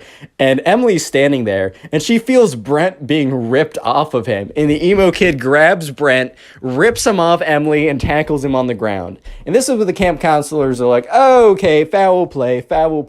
They go in, they grab the emo kid and they like run it, like they take him off. They're like, all right, buddy, this is like your third strike and you are out. So they call up the parents of the emo kid. They say, your son can't come tomorrow. He's like fighting this one kid again and again, and he won't stop. And so sure enough, the emo kid was picked up, taken away, and Brent and Emily finished off with a slow song together. The next day rolls around. It is Friday. It is only a half day where basically the parents come and watch a little like soccer presentation that all the kids have done. And by the end of it, right, you know, most people are packing up. Brent and Emily are gone. And you remember the friend Robin from the beginning? One of the camp counselors and Robin were like friends or whatever, or like friendly. And the camp counselor's like, do you happen to know about that like emo looking kid? Like, do you happen to know what was up with him? And Robin's like, do I have a Click on the video on screen right now. you? I know you'll enjoy it. Just click it. Do it. Leave a like on this video and I'll actually give you nothing at all. Now, but what's up guys? Welcome back to a brand new story. And just imagine you're chilling with your girlfriend. Life is awesome. You stare into her eyes lovingly, and then all of a sudden this emo kid walks in and says that you must fight him to the death to decide who gets your girlfriend. And at that moment, you seriously just sit there and question your life choices. That is the story I'll be telling today. So sit back, relax, subscribe if you're new, and let's just jump right into this story. So we're going to call a subscriber who submitted the story James. So anyways, there was a kid in James's class who we're going to call the emo kid. He kept to himself. He wore crazy makeup and the dark clothing and whatever. And honestly, it doesn't really matter what you wear. But he was also extremely melodramatic. Like he would come in and he'd be like, society doesn't understand me. No one gets me. I'll never fit in. He was kind of like one of those kids that kind of just like would say this stuff and then would be like, why do I not have friends? I'm just a melodramatic freak all the time, which, I mean, I was pretty weird in middle school, so like I can't really speak. But then again, hey man. Anyways, so there's also a girl in, I don't know, I'll just call her like, we'll just call her Kate, right? It's name of my friend back home. So anyways, James and the emo kid, unfortunately, had to cross paths because they both had a thing for this girl. And this Friday, right? So this story all starts like this weekend, or not this weekend, we'll say starts on Monday. And this Friday, remember, not actually this Friday, I mean this Friday in the story, was going to be the school dance. And the whole thing was like whoever got the slow dance with this girl was basically going to like, so the thing at James's school is if you slow danced with a girl, you were basically dating her at this point. You guys were practically in love at that point. So it was a pretty big deal who was going to get the slow dance. And it was the emo kid versus James. And this became very public knowledge. Like the emo kid was telling everyone that he was going to 100% get the slow dance. And people kind of knew James because James was more popular. He wasn't like, I don't know, some like really annoying popular person. He was just like a cool guy that everyone liked. I mean, at least according to James, who submitted this story. So who really knows, but we'll go with it, right? So everyone kind of knew that both the emo kid and James were both fighting for this girl, Kate. And Kate made it pretty clear that, you know, she was not going to say yes to the emo kid. Like, sorry, unlucky. Life just works out like that. But she was considering saying yes to James. She was kind of just keeping... the truth was that she was going to say yes to James if he asked. However, she just wanted to keep him kind of like on his toes and questioning or whatever, right? So, yeah, throughout that whole week, the emo kid and James, they weren't like in a fight with each other, but they were kind of like rivals in a sense, even though they never had any direct confrontation. And let's just skip ahead to that Friday. It was the day of the school dance. It was emo kid versus James. So anyways, at this point, you know, the emo kid is like, you know, he's kind of like, he's standing in the corner at the dance, right? Look, I was pretty awkward in high school and middle school when it came to those big dances, but to be fair, everyone else was as well. But the emo kid was kind of taking it to a whole different level. He literally was like slouched in the corner of the room. His like long black hair kind of like down, almost like, you know, that scene from The Ring with that like the girl who comes out the TV. He was kind of looking like that chick for a second. So he was definitely not helping himself out in this situation. And at this point, James and his boys were kind of standing like together, whatever. They were dancing to, I don't know. I don't freaking know what they play at high school dances. Maybe some Whip Nene by Silento. Yeah, I don't know, man. It's a middle school dance, bro. I don't know how this works. But anyways, they're kind of waiting for the slow song to come on. Maybe some, I don't know, some like song by Adele or something like that. Like when like, dude, I always try and like say lines from songs during these stories, and I just blank every single time. But anyways, yeah, so they're all kind of waiting around there, and it was eventually the slow dance song came on. And remember, you might be thinking, oh man, who cares? It's just like a slow song. No, no, no. What you have to understand is the slow song meant everything to these kids. Like the slow song, basically, if you had a slow song with some girl, because remember, they were in middle school. This was like 7th, 8th grade. So probably the farthest you ever went with a girl was like slow dancing or maybe holding her hand if you were like crazy. Because, you know, if you hold if you hold a girl's hand for too long, there is a chance you get her pregnant. So definitely not misinformation from the Connor Pugs channel. But anyways, slow dance was a really big deal. And all of a sudden, the song comes on. And the thing was, right, the emo kid was too busy kind of like sulking about society in the corner of the room to react quick enough. So James was like, all right, bro, like that guy's playing himself. I'm going to go in. So James very quickly goes in and boom, he gets there, goes up. He's like, hey, like, Kate, like, can I have this dance? And she very happily says yes, because she said like, oh, I don't know if I'll say yes. She knew she was bluffing the whole time. And James kind of felt pretty confident about it. And even though she said, I don't know, he was pretty confident because her friends were like, yeah, dude, she's totally bluffing. Like, I hate to expose my friend like that, but she definitely has a thing for you. You're chilling. You're in the green. So anyways, James goes in. He feels pretty good about the whole thing. But let me just say that the emo kid eventually looks up and then he sees this.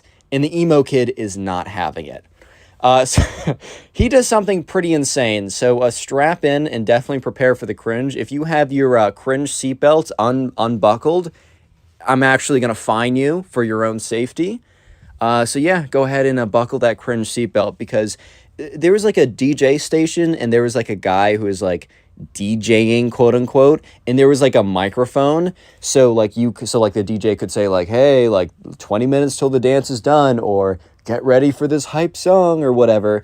And other than that, he was really just a Spotify playlist. He just edited the Spotify playlist, right? However, the DJ let the Spotify playlist run on autoplay or whatever, and he went to the bathroom. So the emo kid ran up to like the spot or whatever. He grabs the microphone. He stops the music. First of all, he goes up to the Spotify, clicks pause on the music, and screams into the microphone, "Wait!" And everybody turns around. Everybody turns around and they look at this kid. And they're all kind of like looking at this emo kid who's standing at the front of the room with like the microphone. He picks it up. He's like, Kate, no. So at this point, everyone's kind of looking at this kid like, oh my God. Because they all knew that like he wanted to have the dance with Kate, but like James obviously got it. So they were like, that's tough, man. Like life sometimes doesn't work out the way you want it to. Like that's just unfortunate how that goes. However, you know, he goes up there and he goes in the microphone, like he says, wait. And everyone turns around. The music is off. He's like, Kate, may I have this dance? And everyone's so confused because, first of all, he turned off the slow song in the middle of the song. And also, she was already dancing with someone.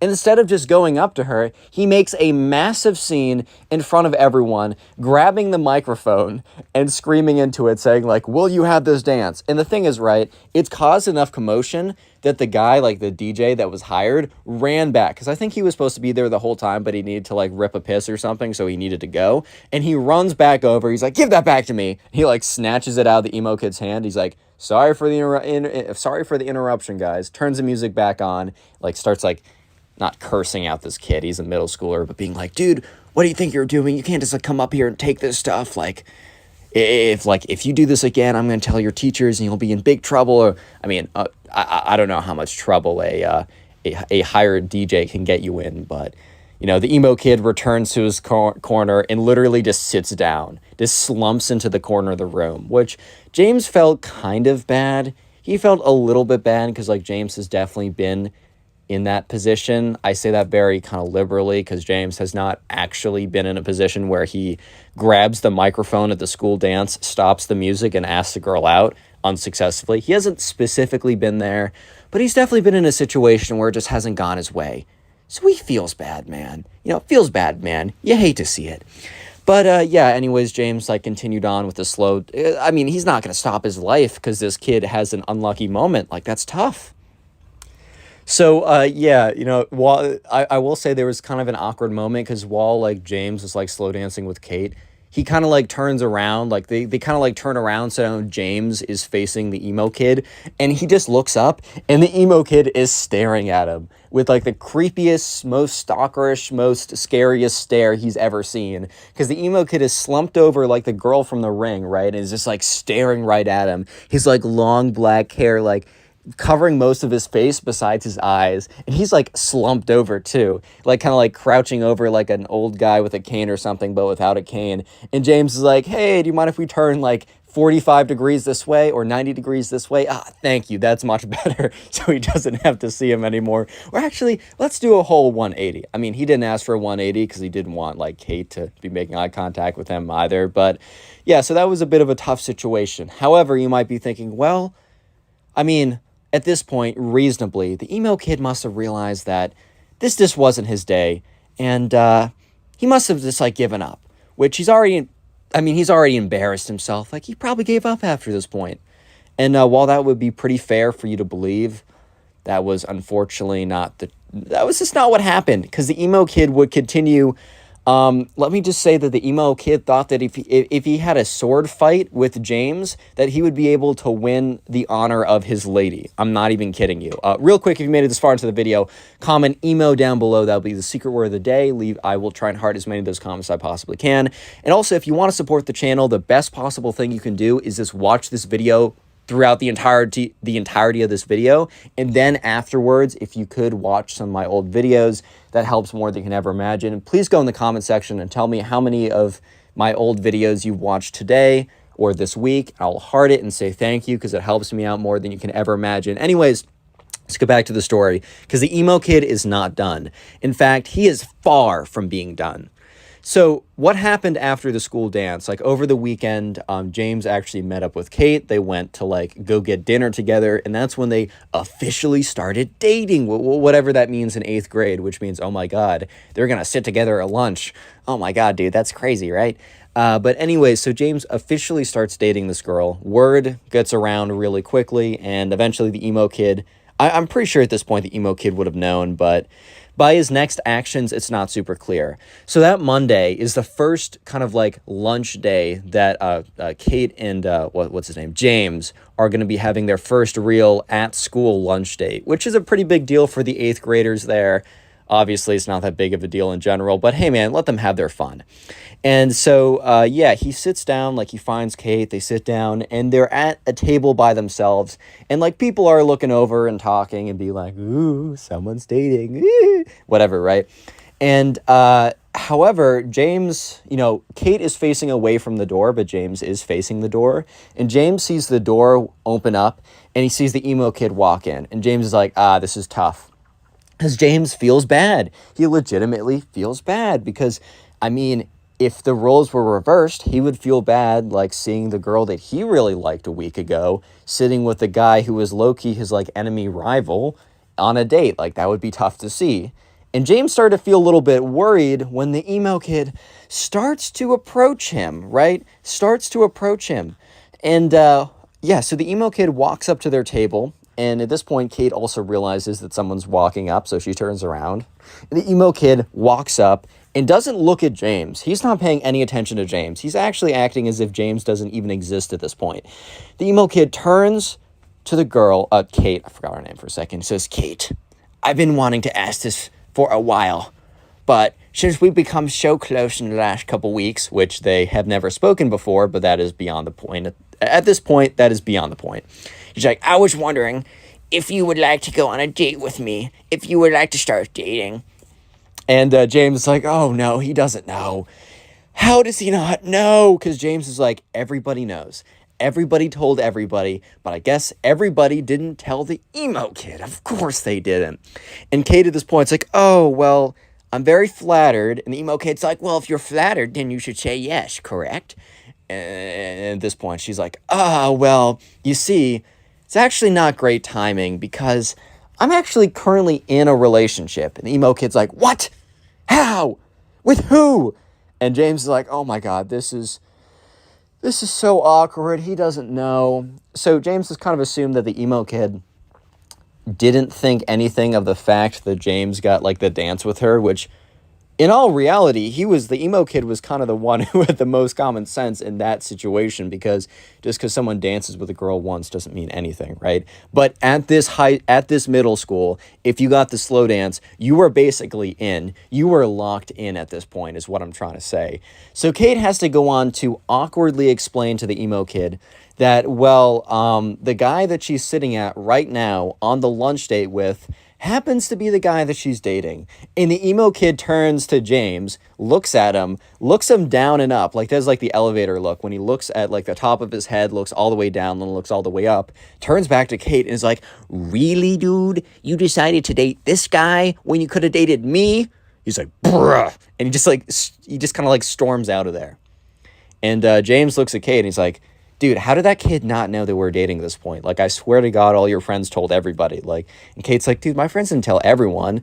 And James is like, if you ask anyone at the school, besides the emo kid, apparently, they will know. And Kate's like, yeah, okay, my friends do talk a lot. And they're like, well, that was pretty awkward. Hopefully nothing else happens again. You might be thinking at this point, Connor, the emo kid must stop. There's no way he continues on. There's not a chance that he continues, right? Well. I got some news for you guys. He does continue, and it's bad. Because you might be thinking that, oh, well, the emo kid stormed off and he was done. No. About 20 minutes later, when there's only like 10 minutes left of lunch, James sees the doors open up again, and he's like, you gotta be kidding me, dude. Because the emo kid walks through. But this time, he is like stomping towards James super angrily. He runs up to the table practically, looks at James, looks him in the eye, and says, it's not over between us. It is far from over between us. And is like taking his little finger and like pointing at James. And James is like, okay, nice. Like, I like, we do not care. Like, I don't know what else to say at this point. Like, okay, cool, nice. Like, okay, what do you want me to say? And the emo kid after that is like, you better watch yourself. It's about to get bad. And he like storms out of there. And, you know, at this point, James is like, okay, well, I guess that answers my question. So the next day at lunch is where things get really, really, really crazy. So he's sitting there with Kate on his second date. James is enjoying himself. He's having a good time with Kate. They're enjoying each other's presence. They're doing well. I mean, they're kind of clicking, so things might continue on, right? And that's when the emo kid walks in, and he's carrying like two sticks, like two pretty good sized sticks that he probably found in the backyard of the school. So in the backyard of the school, there's like a mini forest, nothing too crazy, but there's like a pretty big forest back there. And the emo kid must have gone back there and like found two decent sized sticks. He walks into the cafeteria with one stick in one hand and one stick in the other, and James is just looking at him. And he's like, he kind of says like to Kate, he's like, oh, okay, we got trouble. Kate turns around, looks at it, and it's just like, turns back around and is like, what? And James is like, yeah, I have no idea what's happening, but I guess we're about to see. So the emo kid walks up to the table, like kind of like waddles his way up, and he's like, you. And he like hands the stick to James, and James is like, like, I need a little explanation. What do you want me to do with this? Like, it's not super clear. The emo kid's like, you and I will have a sword battle, and whoever wins the sword battle will have the will win the honor of your lady, and will. At this point, like Kate's like, what? And James is like, dude, what are you saying? He's like, fight me to the death. The winner gets your girl. And James is like, no. And the emo kid's like, oh, so you're scared of me then? You know that you're gonna lose, and that's why you don't want to do it. And James is like, well, I'm not convinced I'm going to lose. I mean, I'm not an expert at random stick fighting or whatever, but at the same time, why would I want to even engage? Like, why would I even want to do it? And the emo kid's like, well, I mean, for the sake of your honor, bro, like, do you really want to be known as the guy who chickened out because he's a chicken? And James is like, well, I mean, I don't really care, but I also don't want to be known as the guy who went on, who during the dance last Friday, grabbed the DJ's microphone and like stop the music to like ask out a girl who was very clearly in the middle of dancing with someone else, and then come into school the next day super angry with a bunch of sticks and try and like fight some guy to get the girl that already obviously said no to him twice. At this point, the emo kid's like, so what you're saying is that you're too scared to fight me, and because you know you'll lose. And James is like, dude, we're going in circles right now. I'm not fighting you. I'm not having a sword fight to the death. Like, okay, I'm just not doing that. At this point, the emo kid's like, fine. Well, you're about to see me in my final form, where I am the most powerful. And James is like, okay. Like, word. And then the emo kid reaches up to James and rips out like a strand of his hair. And James is like, dude, like, that hurt. Like, why would you do that? And the emo kid's like, I need that for my wizardly spells. And he like laughs really awkwardly and like shuffles out of there. And James turns to Kate. He's like, dude, like, what life choice did I make to get myself to this position? Like, what did I do wrong? Like, what choices did I make that got me here? And Kate's like, I don't know. Like, this is kind of tough. He's like, yes, why me? Like, why? Why? Like, you just came up to me with a bunch of sticks and says, I want to fight you, right? And then all of a sudden, you know, he just like pulls a piece of hair. Like, what? Huh? Bro? I just don't know. I just don't know what to do at this point. And Kate's like, yeah, I don't know. But like, I think eventually he'll just get bored of whatever he's doing and give up. So anyways, next day, it is lunch. Lunch once again. And James comes in and he finds Kate. And he's almost like they sit down. And he's almost like, he's really stiff. He's like not talking that much. And Kate's like, are you good? Like, is everything okay? And James is like, dude, it's not you. It's just the emo. I just don't know what that kid's going to do today. Like, I'm not trying to lose any more hair. Like, that really hurt last night. Like, I was starting to bleed from my scalp where he pulled me. Like, that was ridiculous. And, you know, Kate's like, yeah, that kid's pretty weird. Like, sorry you have to go through with that. And speak of the devil, dude. Because at that point, the emo kid walks in. And at this point, he has a backpack on. And he has a smaller stick. And he has a stick in his hand, a smaller one. And a spirit Halloween wizard hat on. and James is like, you gotta be kidding me, bro. Like, you gotta be kidding me. And at this point, Kate's like, what? She turns around and she's like, oh my God. And the emo kid walks up and he's like, ha ha ha, like, this is where you made your mistake, James. This is where you made your last mistake. And he walks out, and he sits next, and he like stands up next to them. He reaches into his backpack or whatever. He takes out a piece of chalk. He takes out a plastic bag that has a hair in it, presumably James's hair. And he also has like a candle set and a lighter. And he sits down on their he like sits down next to them, and so they had concrete floors in the lunchroom. So next to them, he draws like a pentagram, puts a bunch of like candles around like the pentagram, takes James's hair, puts it in the middle, lights all the candles. At this point, like, this is taking like 2 minutes to do. Kate and James are just sitting there looking at him, completely aghast. Like, what is this kid? What is this kid on? Like, whatever he's on, dude, like, maybe get me some of that. Oh my God. No, but they were just like, I mean, what are you supposed to do? What are you supposed to say? So eventually the emo kid has his whole, I don't know, his magic setup is all done or whatever you want to call it.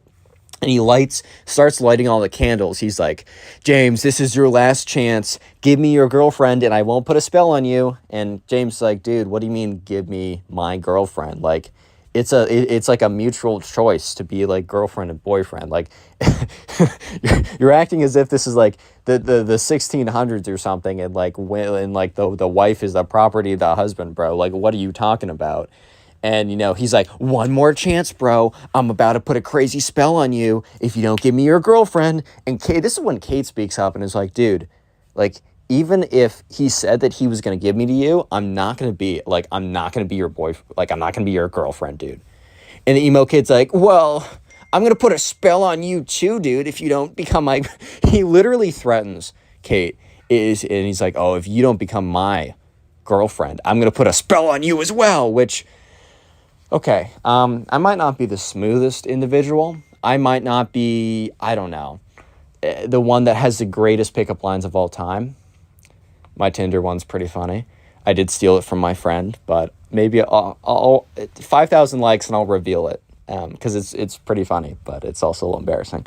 But here's one thing I do know. There's a very decent chance that if you threaten to cast a spell on a woman if she doesn't become your girlfriend, she's probably, not 100%, but probably not gonna become your girlfriend. I know I might be going out on a crazy limb right now, and you guys might completely disagree, and maybe you found your wife of 10 years who loves you very much from threatening her with magical spells. I just don't think that's a great way to do it. So eventually the emo kid finishes up, and then he lights the hair in the middle, and then he takes his magic wand, waves it around, and just starts saying a bunch of nonsense. And at this point, half the entire cafeteria is just like looking. They've almost like circled around it like it was a school fight or something. They've circled around it and they're just like, what the frick, bro? Like, oh my God, like what's going on right now? And eventually the emo kid like points his magic wand at James and is like, ooga booga, or I don't know. He's just saying some nonsense. And like literally 15 seconds of pure silence happened. And then very clearly nothing happens. And he's like, I'm going to give you one more chance. I'm going to count to 3. If you don't, you're going to explode because of my spells. And James is like, I think I'm going to take the risk. He's like, 3? I'm going to give you one more chance, bro. Like, I'm going to give you one more chance. And James is like, nope, I'm going to take the risk here. 2. And he's like, yeah, no, I'm good, man. Like, you can go ahead with this. If I explode, I explode. Like, that's tough. 1. Last chance, dude. I'm being super generous right now. Just give me your girlfriend and we'll be all good here. And James is like, nah, I'm chilling, bro. He's like, fine. Kicks it. The emo kid literally kicks over his magic, like, whatever set, because I think he knew it wasn't going to work anyways, which thankfully it was concrete floors and nothing, like, flammable, because, like, the candles fly all over the place or whatever, and he storms out of there. He, like, storms out of there. At this point, James sits back down. He's like, maybe we should go on dates at night when we're not in school. And Kate's like, that's not a bad idea. So the next day, Kate and James actually don't sit together at lunch.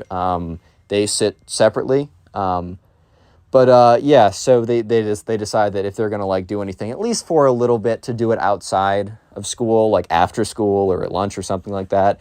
But the emo kid once again comes up to James, and James is like, oh my God, dude, like what? What now? And the emo kid, like, he literally goes on one knee and like kind of like presents, he's down on one knee, puts his head down and says like, I concede the battle, you win. Like, I tried everything possible, but you are the better duelist. Like, I honorably concede. And in James's head, he's like, bro, he didn't say this, but he's like, bro, you did not honorably concede. You did the least honorable, you did not concede honorably. But at this point, James sees this as a perfect opportunity for the emo kid to just stop. So he's like, all right, man, like, it was a good battle. It was really close, and you'll get them next time. Like, honestly, James is trying to be as chill as possible so that the emo kid doesn't come back and be like, well, actually, I'm going to try more magic or something. And the emo kid stands up, and he like kind of like nods his head. And James nods his head back, and the emo kid bows and leaves. And yeah, after that point, James and Kate actually were able to like do like lunch dates or whatever in school again. The relationship lasted like 6 months. It didn't last crazy long, but Kate and James are still cool to this day. And the emo kid never Click on the bothered video them on after screen this right point. now. I know you'll enjoy it. Just click it. Do it. How's it going, everyone? I hope you're having a great day, because today I have probably the craziest emo kid story I have ever received to date. I'm not even kidding. So sit back, relax, grab something to eat, grab something to drink, subscribe if you're new to the channel, and let's just jump right into it. We're calling today's subscriber Ty. So anyways, Ty was going off to camp, and this was his first time doing an overnight camp, so he was a little bit nervous, and it was kind of like a wilderness-based overnight camp, but they were mostly in cabins. Ty's parents did it before, and they actually met at this camp, so they were really pushing for Ty to go. But the summer before, he just said that he, wasn't ready and was going to do it the next year. And of course, the next summer rolls around, and Ty's like, oh my god, I said that? So sure enough, Ty and his parents ship him off to this camp. Ty's a little bit nervous about it, but they say, hey man, it's going to be good for you. Trust me. Like, I know it's scary, but you just got to do it. So anyways, they arrive at the campground and they walk over, Ty and his parents walk over to the person who is signing everyone in. And it's some 25-year-old dude with a big old goofy smile on his face. He's like, hey guys, welcome to Camp Awesome. That wasn't actually the name, but we're going to call it Camp Awesome. Hi there, buddy. What's your name? He's like, Ty Gooden. And he's like, Ty, let me see. There you are, buddy. All right, so you're going to be in group B over there. And he points to this group of kids and one counselor or whatever. And Ty turns around to his parents, and his parents are like, all right, well, we'll see you in 2 weeks. And Ty's like, Mom, I don't know if I can do this. And Ty and his dad kind of sits down and he's like, yo, you got this, buddy. You don't need to worry about it. Trust me, the 2 weeks are going to fly by and you're going to have so much fun, you're not going to want to leave. That's a guarantee from me. And Ty's like, all right. So Ty walks over and he goes over to group B, and there's a big group of kids, and, the counselor's like, hey guys, my name is Ben. Don't worry, he's not the evil guy. But hi guys, my name is Ben. Welcome to the camp. These are going to be the guys who are in our group. We're going to be in the same cabin together. We're going to do a lot of activities together. You can still meet people in the other groups, but these are going to be the guys you're going to be seeing all the freaking time. So start getting to know each other. Let's go around, do some names. And so they went around and did some names, and Ty was just kind of observing, all right, well, that person seems kind of cool and whatever. Oh, we have that in common. And then it kind of comes around to this one kid that Ty didn't even realize was there until until he spoke up. And this kid had these long black swooshed hair, right? He wore all black. He had these rock band t-shirts, these big black boots. He had this spiky bracelet necklace type thing. And by the way, if you kind of dress emo, that's totally chill. I don't really care. As long as you don't act like this kid, you're cool in my book. I say this every single time. And this guy was kind of just known as the emo kid. And since I don't want to give him a name because I will forget it and then it'll be very awkward, but we're just going to call him the emo kid from this point on. And Ty didn't think anything negatively. He was just like, oh, this guy really does put a lot into the way he dresses, and he definitely dresses with a lot of character. Ty legitimately had no ill will or feelings of just ew, this guy's dressing different than me, or anything like that. It was just an observation. And so later on, they have they go to dinner together as a group, and then afterwards they have the welcome to camp ritual, whatever. They all sit around a big campfire, and they're inaugurated in the class of 2015 or whatever. I don't know. This took place a little while ago. But anyways, right, it's finally time for them to go back to their cabins to figure out which bunks they want, etc. like that. So anyways, right, they get back there, and they're just the counselor dude who is their group B counselor, right, who's also sleeping in the cabins with them. He's like, well, just to make sure that no one feels left out, we've already assigned bunks to everyone. So he said, all right, Ty, you're in bunk A. He says, so-and-so, you're in bunk B. So-and-so, you're in bunk D. And then in bunk D, which they're in kind of quads of 4, or they're in kind of groups of 2, but they're bunk beds, so it's 4. So in Ty's group of 4, the 4th one was the emo kid. So the 4 of them walk over. They go in their bunks. The camp counselor says, yo, if you really want, you can talk to your bunkie about being top or bottom. Doesn't really matter. Lol. Doesn't really matter. And so sure enough, Ty and his bunk they didn't really care. Ty was on the bottom. He didn't really care. But anyways, flip over to the emo kid. And the emo kid is with this guy, and we're going to call this guy Benjamin. He's a throwaway name, but Benjamin was his bunk. And, the Benjamin is like, hey, do you mind if I have the top? And the emo kid is like, no, I must have the top. I must keep watch at night. And everyone just kind of went silent in that group of 3. They're like, or group of 4. They're kind of and Benjamin's like, all right, man, that's fine. Bottom bunk's cool with me. He's like, good. You've made a good choice, because I will watch over us at night. I have spoken. And everyone's like, okay. A lot of character in this guy. Funny guy. Anyways, things seem pretty normal until, it's time for them to go to bed. So anyways, they go and they brush their teeth and then they get into bed and the camp counselor guy comes around and is like, all right, group B, section A, or whatever you want me to call you guys. Let's call you the A squad. Yeah, we're going to have a lot of fun in the next 2 weeks. Just make sure no leaving the camp or no leaving the cabin overnight. Make sure that, you follow any rules that, we ask you to. Be nice and, like fair to everyone and just, have fun. Anyways, good night, guys. And he walks out of there. And so, the lights are turned off and they were Ty in his top bunk and also Benjamin across from him. They were talking for a little bit and the emo kid didn't really join in. He was just sitting cross-legged, but kind of sitting very stiffly. So he was very much not going to bed. And eventually they were like, all right, I'm tired. Good night. And they all kind of go to sleep at that point. And about 20 minutes later, Ty has not fallen asleep because he's still feeling a little weird. He's in a new environment. It's dark or whatever. He's a little bit scared. He's a young kid, whatever. He hears rustling, right? And that's when he hears steps, right? And he realizes that the steps are coming from across from him, and it's coming from the top bunk across from him, meaning the emo kid, is starting to walk down the bunks. He's like, all right, well, there's nothing too weird with that. And that's when he hears, because there's a door next to their cabin, so there's multiple exits from the cabin. He hears the door open, and he watches as the emo kid walks out.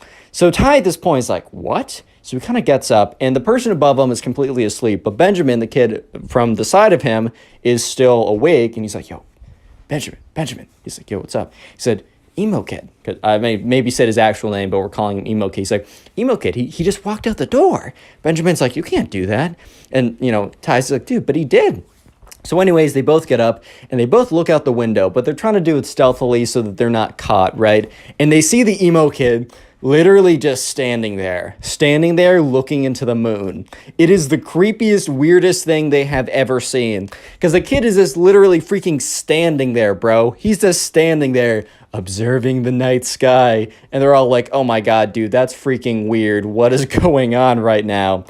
And, sure enough, Ty and Benjamin were like, all right, this kid is a little strange. Make sure he doesn't, strangle us to death or something in our sleep. I'm a little freaked out. And that's when the emo kid, out of nowhere, does a 180-degree turn and turns right looking at the window. Ty and Benjamin quickly jump down. They're like, oh my God, do you see us? Do you see us? Do you see us? So, Ty starts to look up. He, peeks a little bit into the window and quickly goes down because he sees the emo kid walking towards the window. And he's like, dude, Benjamin, he's walking towards the window. He's like, crawl back to your bunks. So they both crawl out of sight of the window and they crawl into their bunks. And it's dark enough in the room for them to do this without being super obvious. And they're both in their bunks. And Ty turns around under the sheets, right? And he peeks out, and the emo kid is literally standing right with his nose up against the window, looking in. And he's like, oh my God, this kid's insane. Anyways, emo kid walks back in quietly, goes up the stairs again, and sits in the bed and supposedly goes to sleep. Ty doesn't fall asleep for another hour afterwards, but eventually he opens his eyes to the camp counselor being like, Ty, come on. We're going to be late. And Ty's like, oh my God. And everyone else is like, yeah, you slept in, man. Actually, everyone in this bunk besides emo kid slept in. And that was because everyone was so freaked out that they couldn't go back to sleep. But anyways, first day activities. They go outside, and during the day, they don't totally have to stick with their group. They're actually assigned to random groups. However, a lot of people in the random group will be from their group because they're just trying to make friends within the group. So, and they also go to meals together, so lunch or dinner or whatever is together.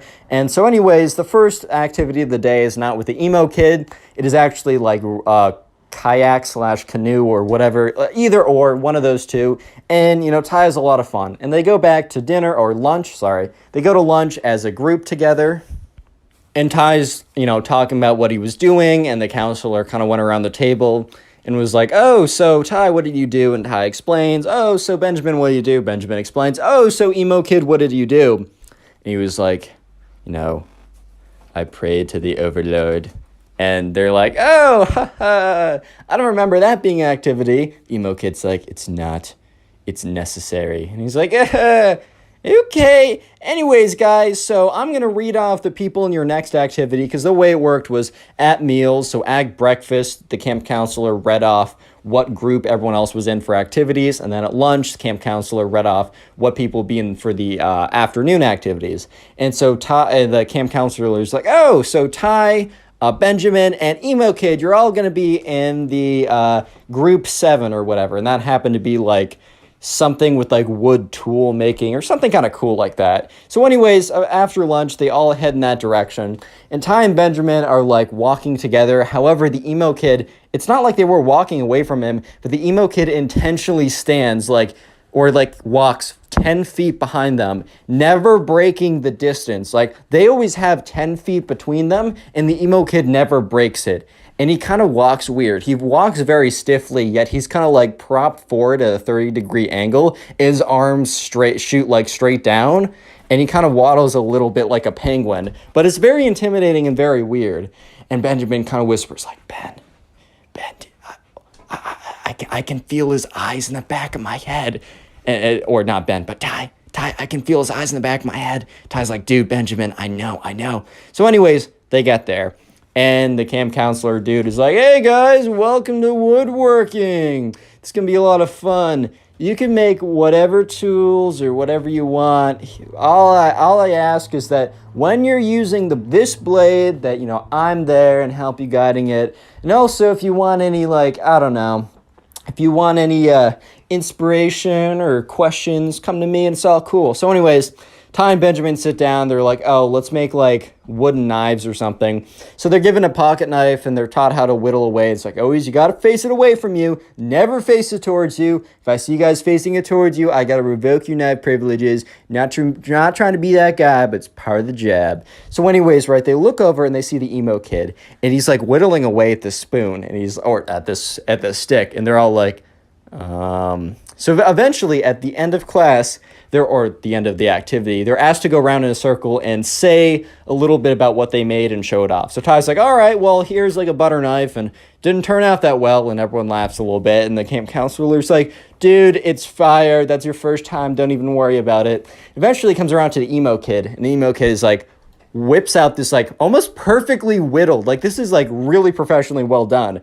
And the camp counselor's like, wow, what is that? He's like, this is a wand for my warlock activities. Nobody better cross me now that I have access to my most powerful weapon of a wand. And everyone was like, what?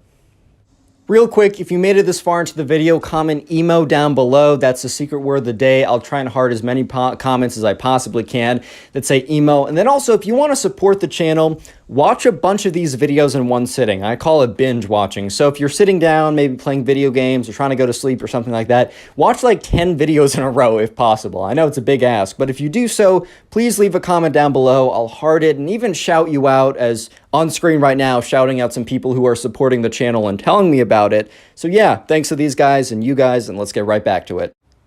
So fast forward a couple days into the week, and every single day, the Emo Kid's been doing weird things. So right now is a Wednesday. For context, they got there on a Sunday night.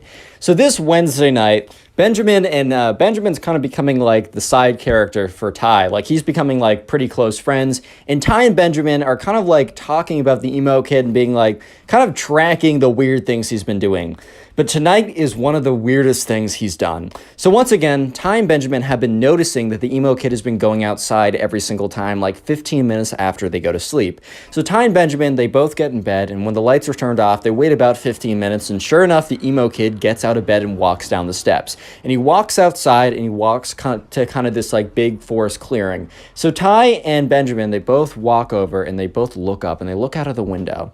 And they're looking out, and they see the Emo Kid, and normally he just stands there blankly, but this time was different. He was getting to work.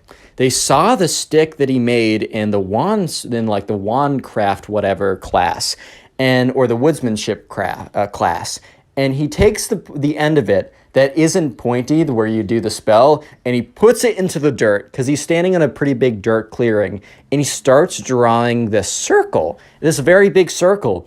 And Ty looks over at Benjamin and is like, dude, what on earth is going on? Like, what is this kid doing? And Benjamin's like, dude, I have no idea.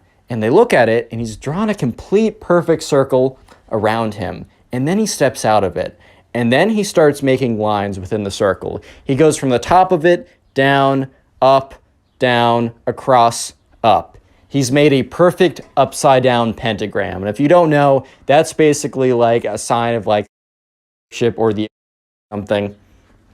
So at this point, right, Ty and his friend are freaking out. They're like, oh my God, he's trying to like summon something.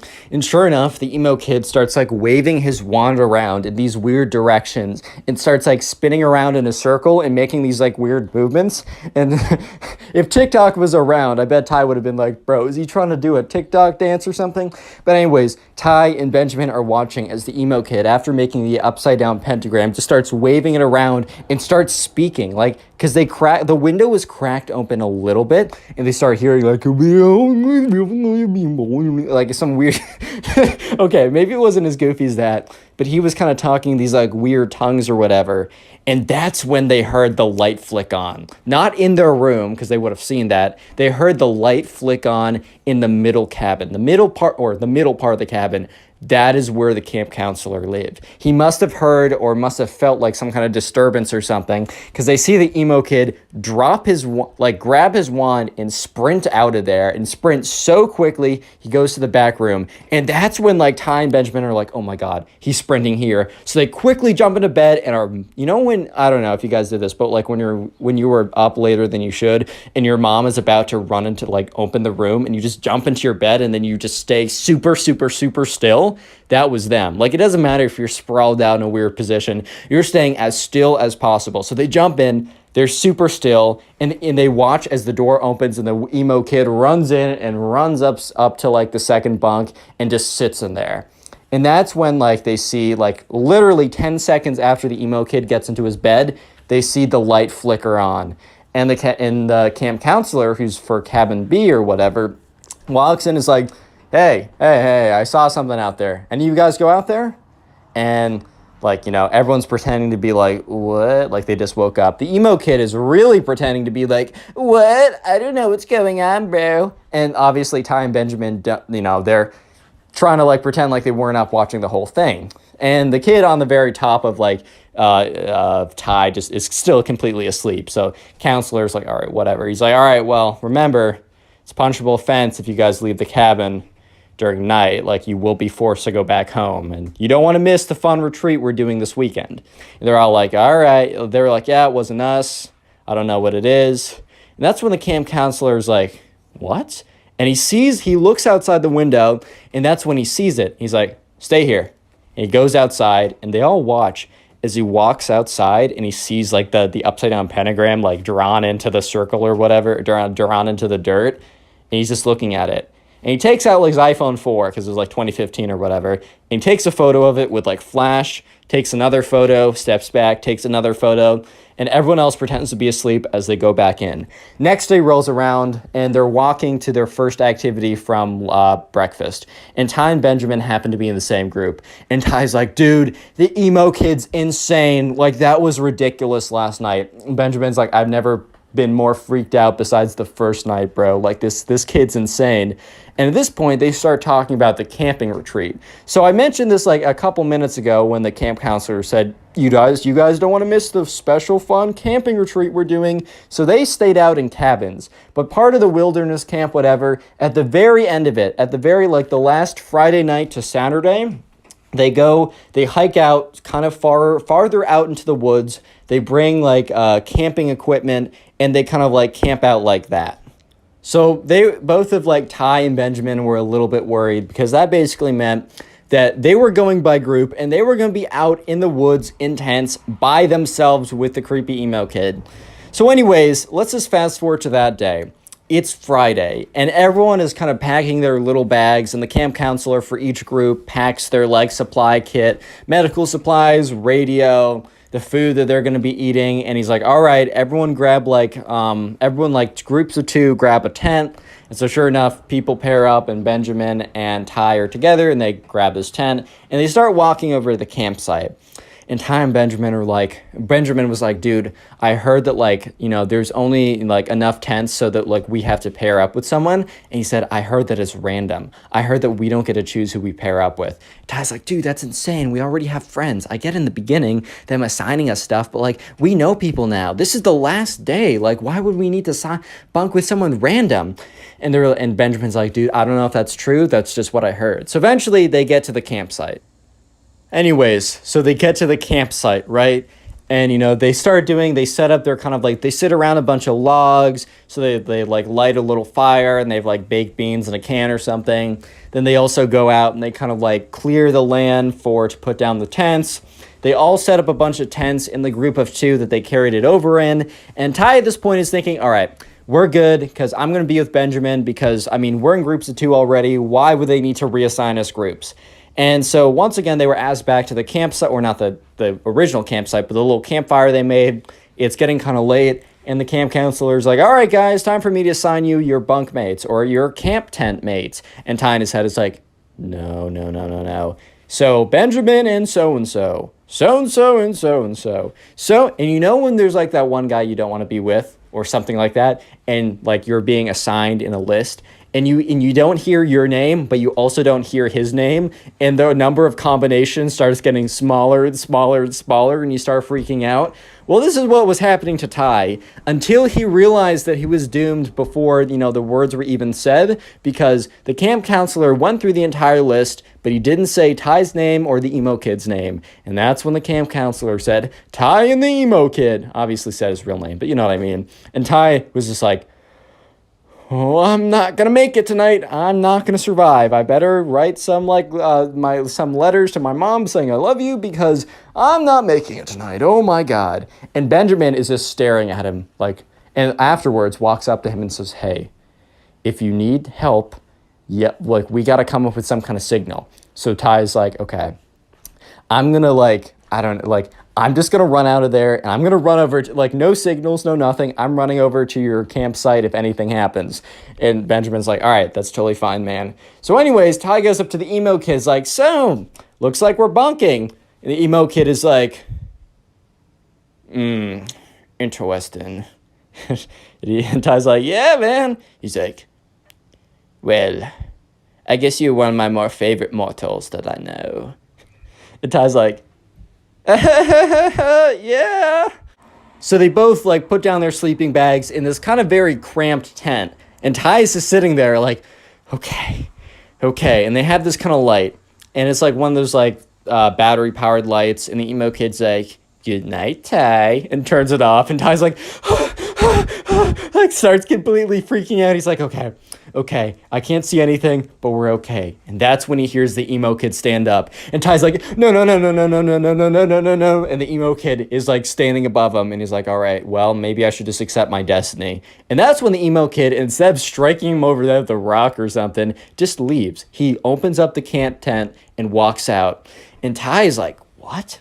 So Ty kind of gets up and he looks out and he sees the emo kid. And the emo kid is standing, or is crouching on all fours, and then he starts howling to the full moon. He's like, "Hey!" But it's a really weird howl, and Ty's just like, what? And that's when he hears the kind of the camp counselor who's with us be like, hey, who's that? You're not allowed to be outside your campsite. And you just see the emo kid go, oh, and just sprints towards the tent. So Ty jumps back into his bed, and the emo kid, who's not very coordinated apparently, instead of jumping through the wind, the open flap, jumps right through the tent. So breaks right through the tarp of the tent, cracks the entire thing. The entire thing comes collapsing down, and Ty just has his eyes closed as the entire tent falls on top of him. And that's when you hear all this yelling, and the camp counselor's like, what's going on over here? Are you guys all right? And he just starts rummaging through all the rubble and stuff. And Ty starts getting up, and he pushes the stuff off of him. The camp counselor was like, was that you out there doing those howling noises? He's like, no. And then sure enough, the emo kid is just standing there and he says to him, you wouldn't understand what I was doing. And the camp counselor was like, I told you before that you can't be leaving your tent during the nighttime. Like, after I said goodbye, you were supposed to go to your tent and not leave it. You were out there. He's like, I was performing a protection ritual. And camp counselor was like, what? I was performing a protection ritual so that everyone would be safe at night from the demons and ghosts of the underworld. Camp counselor was like, what? And at that point, right, they just realized, okay, this is a lost cause. And at this point, the worst thing was that there was nowhere for them to sleep because the camp was completely destroyed, or the tent was completely destroyed. So the camp counselor was like, fine, you two, bring your sleeping bags. You can sleep in my tent. So the three of them are kind of like crushed in there. And eventually the camp counselor is like, all right, you two are in here. I'm going to sleep outside. No shenanigans. So it was the most uncomfortable sleep of Ty's entire life. But eventually the day is over. He gets up. You know, they start packing up their stuff and they're walking back to the campsite. And that's when Ty meets up with Benjamin and is like, dude, like, you're not going to believe it. And Benjamin's like, I heard a lot of yelling. Are you okay? So Ty tells him the story. He's like, dude, that's insane. So anyways, they get back, and Ty actually had a really good time at the camp, minus the emo kid, like, cringe fest or whatever. Eventually, Ty's parents come to pick him up, and Ty's mom's like, man, you got to tell me all about it. Like, how was it? Ty's like, it was really good, but it's quite a story. And so for the entire, 2-hour car ride back, Ty tells them the entire story, and let me just say, Click on the video on screen right story. now. I know you'll enjoy it. Just click it. Do it. How's it going, everyone? I hope you're having a great day, because today we have a story of probably one of the cringiest emo kids on planet Earth. I'm not even kidding. This is probably one of the craziest stories I've received, so sit back, relax, grab something to eat, grab something to drink, and let's call today's subscriber who submitted this story. Let's call him Oliver. So this all happened back in the good old days of 2014, 2015, when goth, emo, all that type of stuff was super popular. And by the way, if you dress goth or emo, I literally don't care. That's a totally fine style. As long as you aren't an emo kid like this kid, you're totally cool in my book. So anyways, right, this all started when Oliver and his friends were in the mall, and this was way back in the day, and Oliver and his friends were just kind of walking around in the mall. They were trying to figure out something to do. I mean, it was a Saturday, so I mean, who knows, they were trying to figure out something that they wanted to do, and Oliver's friend was like, hey man, do you mind if we stop in Hot Topic? Hot Topic is a t-shirt store that sells sells a lot of different types of t-shirts, a lot of trending stuff, a lot of and since, emo and goth was kind of trending at the time, they sold a lot of shirts and attire that really fit with that outfit. You got black t-shirt that says society, and then you got a spiky collar. I don't know, man. But anyways, right, Oliver and his friends stopped in Hot Topic, and Oliver wasn't really, there to, buy something, so he was kind of just walking around and chilling, and he accidentally bumps into the emo guy, or this the emo guy. I'm introducing a new guy, emo kid, whatever, we'll call him the emo kid. So anyways, right, this kid turns around, and he's got this, this black t-shirt on. He's got a spiky collar choker type thing. He's got black pants. He's got black shoes on. His hair is black and it's slicked down. So he has these massive, really weird bangs where you can't even see his face. He's like, watch where you're going, punk. And Oliver's like, sorry, man. He's like, wait, I know you, dude. You're from my school. And Oliver's like, yeah, I think we're in class together. No, I've seen you around, though, because Oliver's starting to remember this one time he saw this really weirdo-looking kid who was like, man, no one gets me. And so sure enough, the kid, the emo kid, is like, bro, I don't think you bumped into me on purpose. I think you were coming for me and my kind. And Oliver's like, dude, what are you talking about? And the emo kid's like, bro, I think we both know that you just hate the emo kids. And two other emo kids appear basically appear out of thin air. And they were like, what's this kid talking about? What's going on over here? And the emo kid's like, yeah, this kid over here goes to my school and he hates me on purpose. And he just bumped into me and it was crazy. He can't do this to us, man. And the other emo kid's like, yeah. Well, what do you have against the emo kids? And at this point, right, Oliver was literally just standing in a Hot Topic t-shirt store because his friend wanted to buy a t-shirt. In Oliver's head, he's like, bro, please hurry up and get that t-shirt. But he says, look, I accidentally bumped into this kid, like this guy. I'm sorry. It's not on purpose. You can trust me. And the emo kid's like, oh, no, dude, I totally know what, like, a bump on purpose would feel like. That one felt so purposeful. Like, I literally felt the purpose in the bump. It was crazy. And Oliver's like, dude, what do you mean by that? And the emo kid's like, are you getting aggressive with me, son? Do you want to fight me, son? Oh, he wants to fight me, dude. And at this point, Oliver's like, all right, guys. All right, boys, have a good day. Oliver goes over, finds his friend. He's like, dude, I met a bunch of weirdos. They want to fight me. I literally bumped into them. And like Oliver's friend's like, all right, dude, like, that's like, oh, all right, we'll go. That's fine. And then Oliver's friend sees this like pack of like emo kids walk over, and Oliver's friend starts cracking up. He's like, bro, you can't seriously think, wait, these kids want to fight you?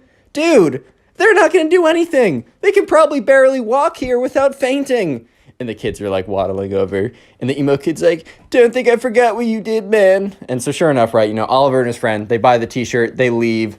And, Oliver is telling his friends all about what's going down. His friends like completely laughing. They find it hilarious. And that's because Oliver thinks to himself, well, I'm never going to see these kids again. It doesn't really matter, right? Oh my God, was Oliver wrong? Because this started one of the most insane sagas that Oliver has ever had in his life. He was telling me that like he's experienced a lot of crazy things, but the story that is to follow what just happened is probably the craziest thing that ever happened to Oliver ever. So skip forward a week. An entire week has passed by, actually a little bit more because it's not a weekend. Oliver, it's a Monday morning. He gets up. He's like, oh my God, I gotta go in. So, he gets up, eats breakfast, gets on the bus. It's just like, oh my God, man, is it already Monday? Dude, that's freaking crazy. He gets into school and he's walking to his locker, all kind of like half awake or whatever. He has his backpack on. And he gets to his locker. And that's when he realizes that something's wrong. Because his locker is like halfway open. And like the lockers didn't have locks on them. But Oliver always like closed it by the end of the day. He'd grab his backpack and he would shut it all the way and it would close. And he noticed it was halfway open, which was weird because no other lockers were halfway open. I mean, some were, but they were very obvious. The people just left them open or whatever. And Oliver goes up to his locker and he opens it very close, like very, very slowly. And that's when he sees a little something in the background. He sees a little something in the very far back of his locker. So he gets his iPhone 3 or whatever, opens up his flashlight app, or I remember when that was a thing, shines it, and sure enough, he sees in the back of his locker in black marker, he sees a skull and crossbones scribbled on there, and then said, "You're next. Fear us." And at this point, Oliver is like, what? Huh? What? What? What's going on here, boys? I don't... Why? And so sure enough, Oliver, hits up his friend. He's like, bro, did you do this? And his friend's like, dude, no, I'm not cringe. and Oliver's like, all right, well, if it wasn't you guys, well then...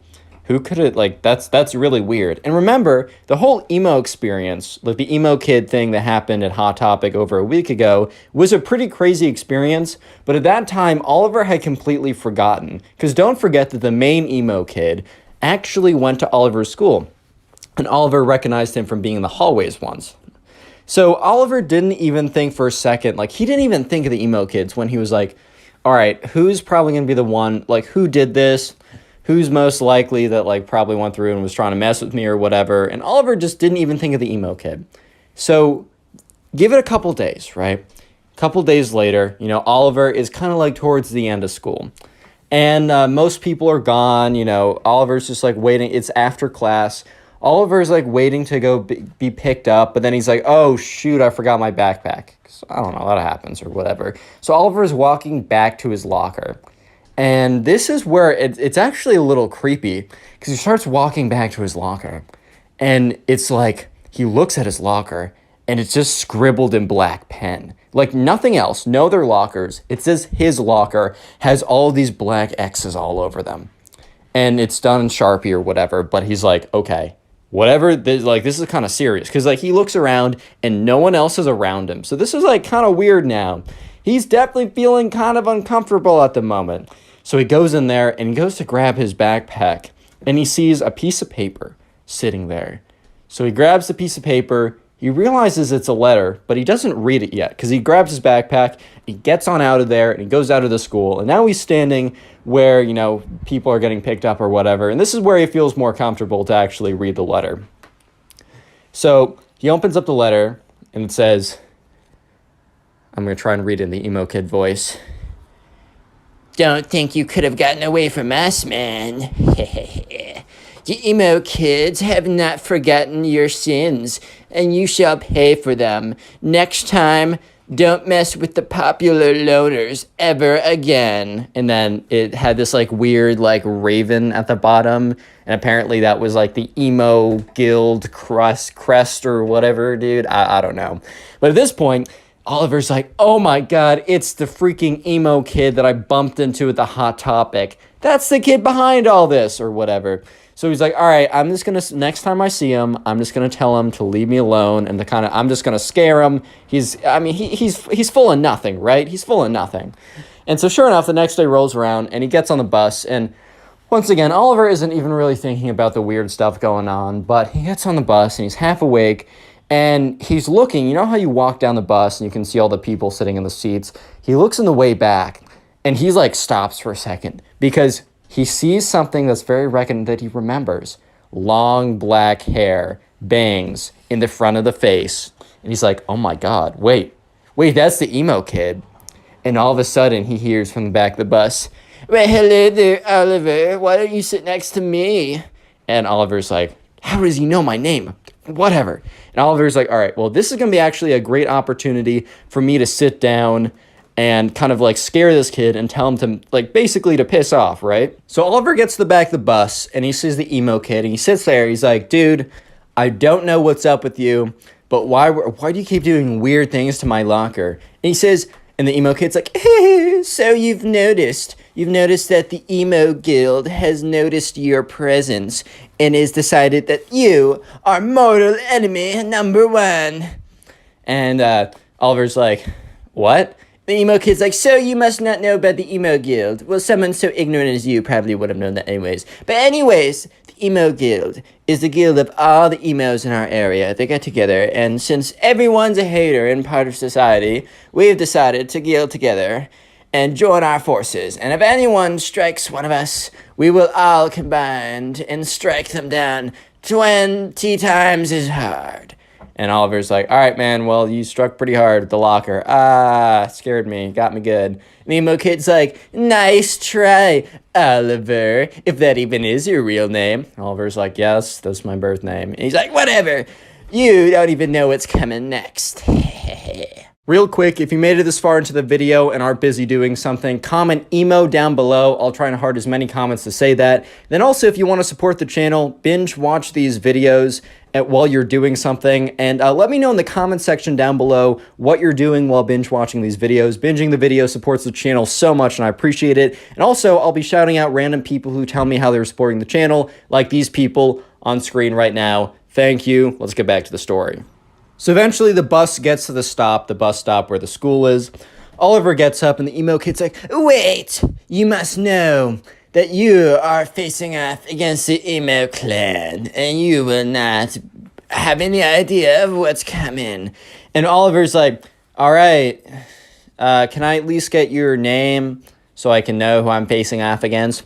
Fine, I guess that is only what a respectable duelist would do anyways, so fair. I am Sir Ben, the great wizard archduke nemesis Leonardo DiCaprio III. And Oliver's like, so your name's Ben? Yes, whatever, that is my mortal name. And Oliver's like, okay, Ben. It is Ben! And he's like, all right, I don't need to hear it. Fine. Okay. Bye. So Oliver walks away and it's like, all right. Oliver's thinking on this. He's like, you know what? These kids are weird and they have way too much time on their hands. So I don't really want to see what like weird concoction of weird stuff they decide to put in my locker or whatever they decide to do. I don't want to see it. So you know what? I'm going to strike back. I'm going to figure out everything about this Ben kid and I'm going to have a little ammunition to, I'm not going to say blackmail him, but blackmail him. Yeah, it just is what it is, man. I'm sorry. Like, they're playing dirty. I'm playing dirty. Sorry. So sorry. If you don't hate the player, hate the game. Right? So anyways, Oliver immediately starts hitting up all of his friends. He's like, do you know this Ben kid? They're like, no, I don't know this Ben kid. One kid's like, yeah, he's a weird emo kid. He's like, all right, what do you know about him? He's like, he's weird and emo or something. And Oliver's like, you're no help. So anyways, Oliver eventually talks to his friend Stormy, who's a girl. And, Oliver's like, hey, sorry, I'm trying to find, this weird kid is like trying to like beef with me. I just want to find dirt on him. Do you know this kid, Ben? Stormy's like, oh, do I know Ben? And Oliver's like, yes, you know something, let's go. And he's like, please tell me whatever. Stormy's like, well, you know Kate, right? And Ben's like, no, not Ben, sorry. Oliver's like, yeah, I know Kate. So Ben, the emo kid guy that's like being weird with you, is what Stormy's saying, has a massive crush on Kate. And Kate knows it. And, Kate hasn't necessarily said no to him yet because he hasn't made any advances. And Oliver's like, thank you. That's all I need. Can I talk to Kate for a second? And, Stormy's like, yeah, sure, like whatever. So eventually, Stormy sets Kate and Oliver up. And Oliver's like, hey, please. He explains the entire situation. And Kate's like, look, Ben, the emo kid, has been weird to me for a very long time. Like, I used to think it was this funny, but he's weird. He keeps looking at me. He keeps professing his love to me. You know what? I'll team up with you. We'll take him down. Oliver's ecstatic at this point. So basically, they come up with a plan.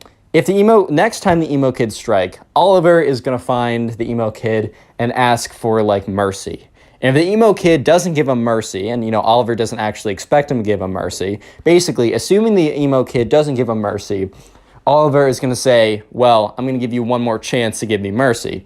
And the emo kid's he's going to be like, what do you mean? Like, I have the upper ground.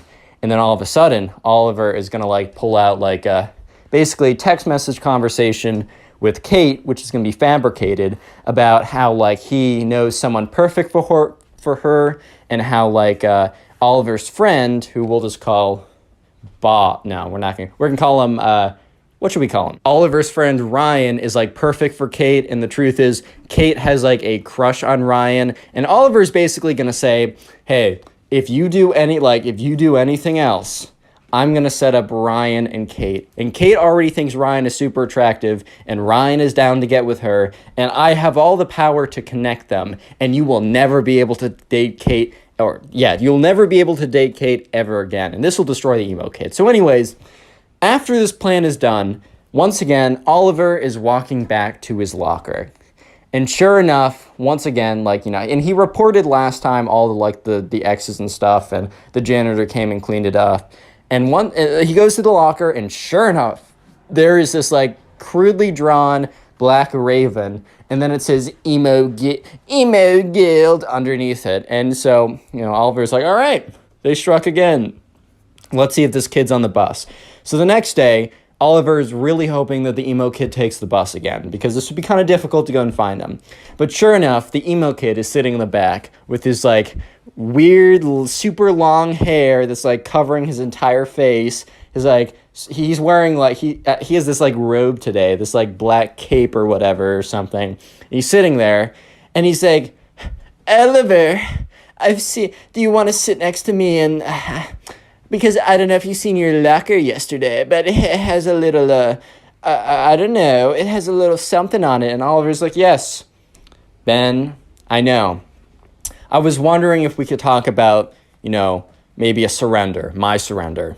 And the emo kid's like, I knew it. I knew you were weak. I knew you were sad. But no, I will not show you mercy. I will just not do it. It's not in the way of the emo guild. Because you're a part of society. Freak society, bro. And Oliver's like, look, Ben, I'm going to give you one more chance to reconsider. And the emo kid's like, what? Give me a chance to reconsider? You're asking me for my forgiveness. I will not reconsider anything. And Oliver's like, fine. I know about Kate. The emo kid's like, what? You know about my love? I can barely keep a straight face doing this. Anyways, emo kid's like, you know about my love? And Oliver's like, yes. In fact, I know more than that. You know Kate, right? Well, I have a friend, Ryan. He's a good-looking man. And I was talking to Kate, and I was talking to her about Ryan. And I just asked her, what she thought. And Kate confessed to me that she really thinks Ryan is so attractive. And you know who's my best friend? Ryan. You know who Ryan finds attractive? Kate. And with a snap of my fingers, Mr. Emo Man, I could set the two of them up. And you will never have a chance to date her for the rest of high school or middle school. Or I don't care, right? For the rest of high school. And I mean, it's not like that Ben, the emo kid, was going to date her anyways, but the emo kid was like, no, no. What do you want, you cruel beast? You cruel monster. I don't know why you put my love up like that. You can have whatever you want. You can have my riches. You can have my gold. You can have my Twilight limited edition series book signed by the author himself. You can have anything of mine. And Oliver's like, dude, I just want you and your weirdo friends to stop. Emo kid's like, the emo guild is not gonna like this. They'll know that I have a weakness. I might be kicked out of the emo guild.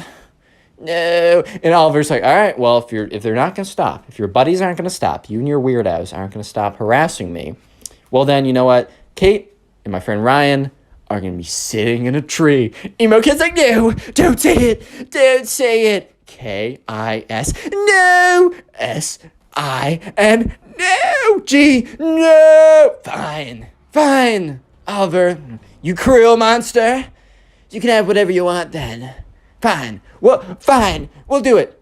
No, nothing more will happen. I'll tell the emo guild that you surrendered to me and I was merciful because that's part of the emo guild.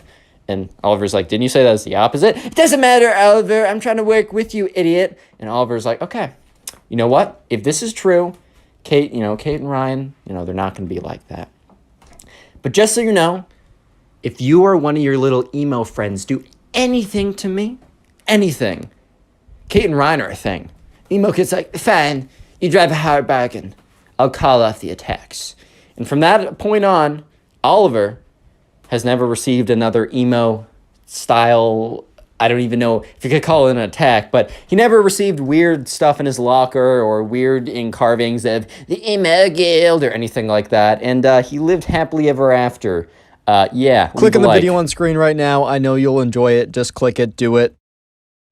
Today I got a story time for you guys about probably one of the weirdest, strangest emo kids to ever exist. So yeah, I don't know, get something to eat, get comfortable, subscribe if you're new, and let's call today's subscriber who submitted the story, let's call her Claire. So this takes place during Claire's class, right? During school, she was in class, and there's this boy that Claire was talking to, and she kind of liked him, right? Hey man, it happens, life happens. Let's call this guy Ben, because I'm not creative, man. There's also another girl in Claire's class, and we're just gonna call her the emo girl. And Claire didn't know this at the time, but she really did know this. She really got to know this pretty soon, but at the time, she didn't know that the emo girl had a massive crush on Ben, right? And part of me feels for the emo girl a little bit, like, I've definitely been in situations where in middle school I had a crush on this girl and she was obviously talking to another guy that would have definitely gotten her. Like that I was not the one for her, some other guy was. It sucks, man. It really does. I'm not going to say it doesn't. However, it doesn't justify the actions that you'll see in this video, which are pretty crazy. But anyways, right, so this all started one day when Claire was talking to Ben. And she was sitting there, she's talking to Ben, and it kind of seemed like Ben was going to like her back, and he was very engaged talking to her, like they were flirting a lot. And this is when, Claire, kind of spaced out a little bit. When you're looking at someone and then you kind of space out a little bit and you look at all the stuff behind them when your focus of vision kind of changes and shifts. So she kind of spaced out a little bit and looked behind Ben, and she very briefly made eye contact with this emo girl in her class. If you dress emo, this video is not against you. I think the style is totally fine and I like you either way. As long as you don't act like this emo girl, then you're totally fine. So basically, right, this girl had super long dyed black hair. She was a natural, a brunette a year ago, but then she dyed it all black. She wears all these goth skull rings or whatever, and it's kind of the style, you know what I mean. And sure enough, this emo girl that Claire doesn't really talk to just because they were never really friends is just staring into like the pits of her souls, dude. Like the pits of her souls, staring into like I don't know what I'm trying to say. They were just like deeply staring at her, very, very kind of like angrily. And Claire quickly breaks eye contact because like, I don't know, man, she's not trying to like, she's just like, I'm not engaging with this. Like, let's hope that's a coincidence. Claire completely forgets about that and goes back to talking with Ben, right?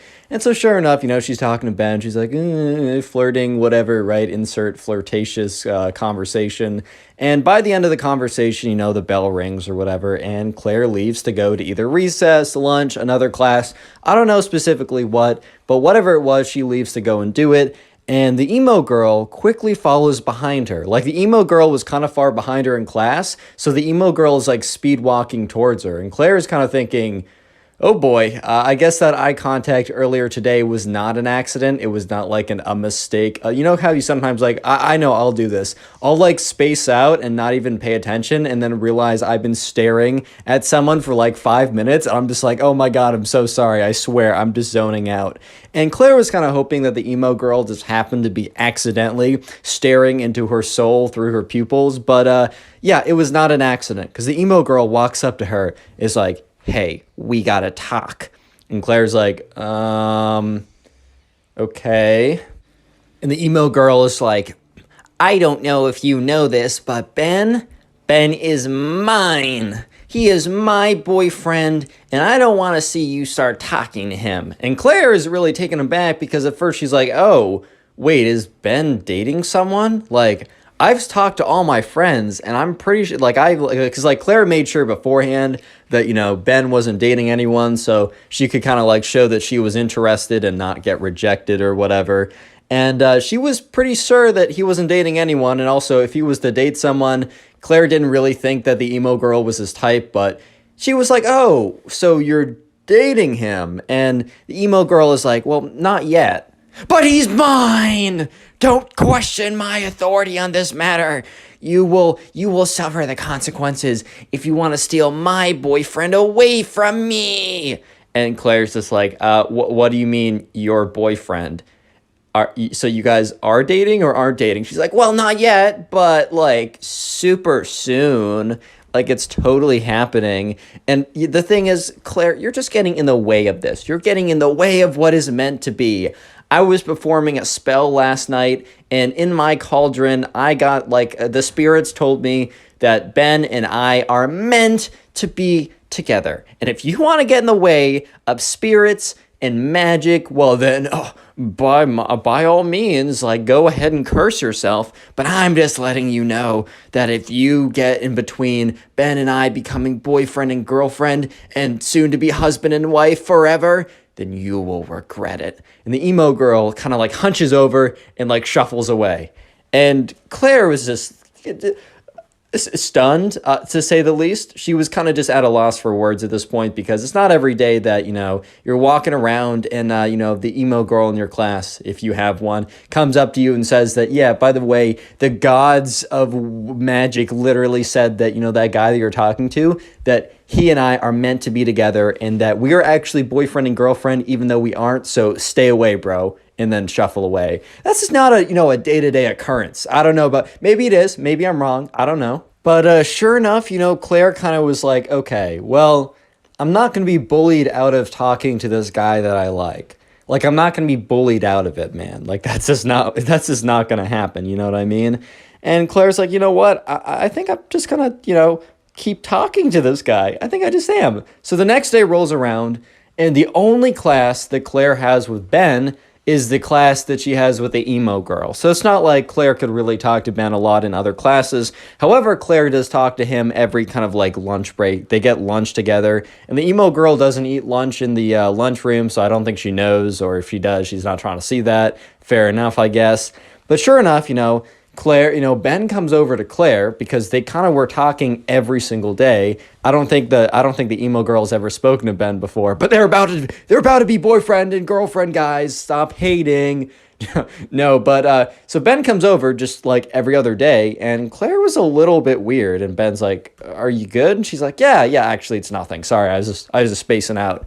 In reality, Claire was like, Okay, this will be interesting because she notices the emo girl is intensely staring at her, right? Just looking at her so angrily. And as Ben walks over, and when Ben sits down, her brow furrows, and she lifts up her hand and like crunches it into a fist of rage, like that Arthur meme where it's like his fist is all balled up. Like so Claire was distracted by that, obviously, and she was like, "Oh no, I'm just spacing out." So Claire and Ben, they continue to talk, and they flirt a lot as always.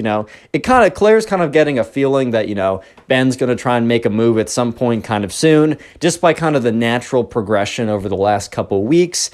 And Claire's all for that, man. I mean, she was kind of like trying to put herself out there so that Ben would hopefully come around and ask her out or something. Sure enough, the bell rings again, and Claire is kind of like power walks out of there. She grabs her bag quickly. She's like, aha, Ben, I'll see you in the next one. Because Ben and her go to totally different directions, so it's not like she can walk with Ben. And so Claire is like power walking out of there because she's like, all right, emo girl is coming for me, man. Like because Claire wasn't looking at the emo girl, but she could just feel it. Like she had kind of like the raid boss music going on. She's like, oh man, I gotta get out of here, dude. Final boss encroaching, man. Like I gotta get out of here. So she grabs her backpack, quickly like puts it on her shoulder and starts to like not sprint out of the classroom, man. Her teacher would have been like, stop running, stop it, stop. But sure enough, right now, the emo girl was just as fast and just as intent to be talking to Claire. And she comes up to Claire. She's like, you didn't heed my warning. You didn't listen to me. And Claire goes, dude, I don't know you, but it doesn't seem like you and Ben ever talk. I don't think you're going to be boyfriend and girlfriend. You threatening me with your magic powers or whatever is not going to make me stop talking to this guy, dude. Like, can you go away? And the emo girl is like, fine, but just know that I will give you one last warning. And Claire's like, oh boy, kind of rolls her eyes or whatever. And the emo girl's like, if I see you talking with him again, it is on sight. And Claire's like, bro, what? What? Huh? And the emo girl's all like, stop laughing at me. It's not funny. It's serious. I will give you one last chance. And this is your final opportunity to cease your terrible behavior, or you, yes you, Claire, will suffer the consequences. And Claire's just like, oh my God, you can't, you gotta be kidding me, dude. Like there's no chance. So she's like, okay, thanks for talking to me. Is that all? And the emo girl's like, yes, one last chance. Don't forget it. Don't you forget it. One last chance. And once again, emo girl scuffles off.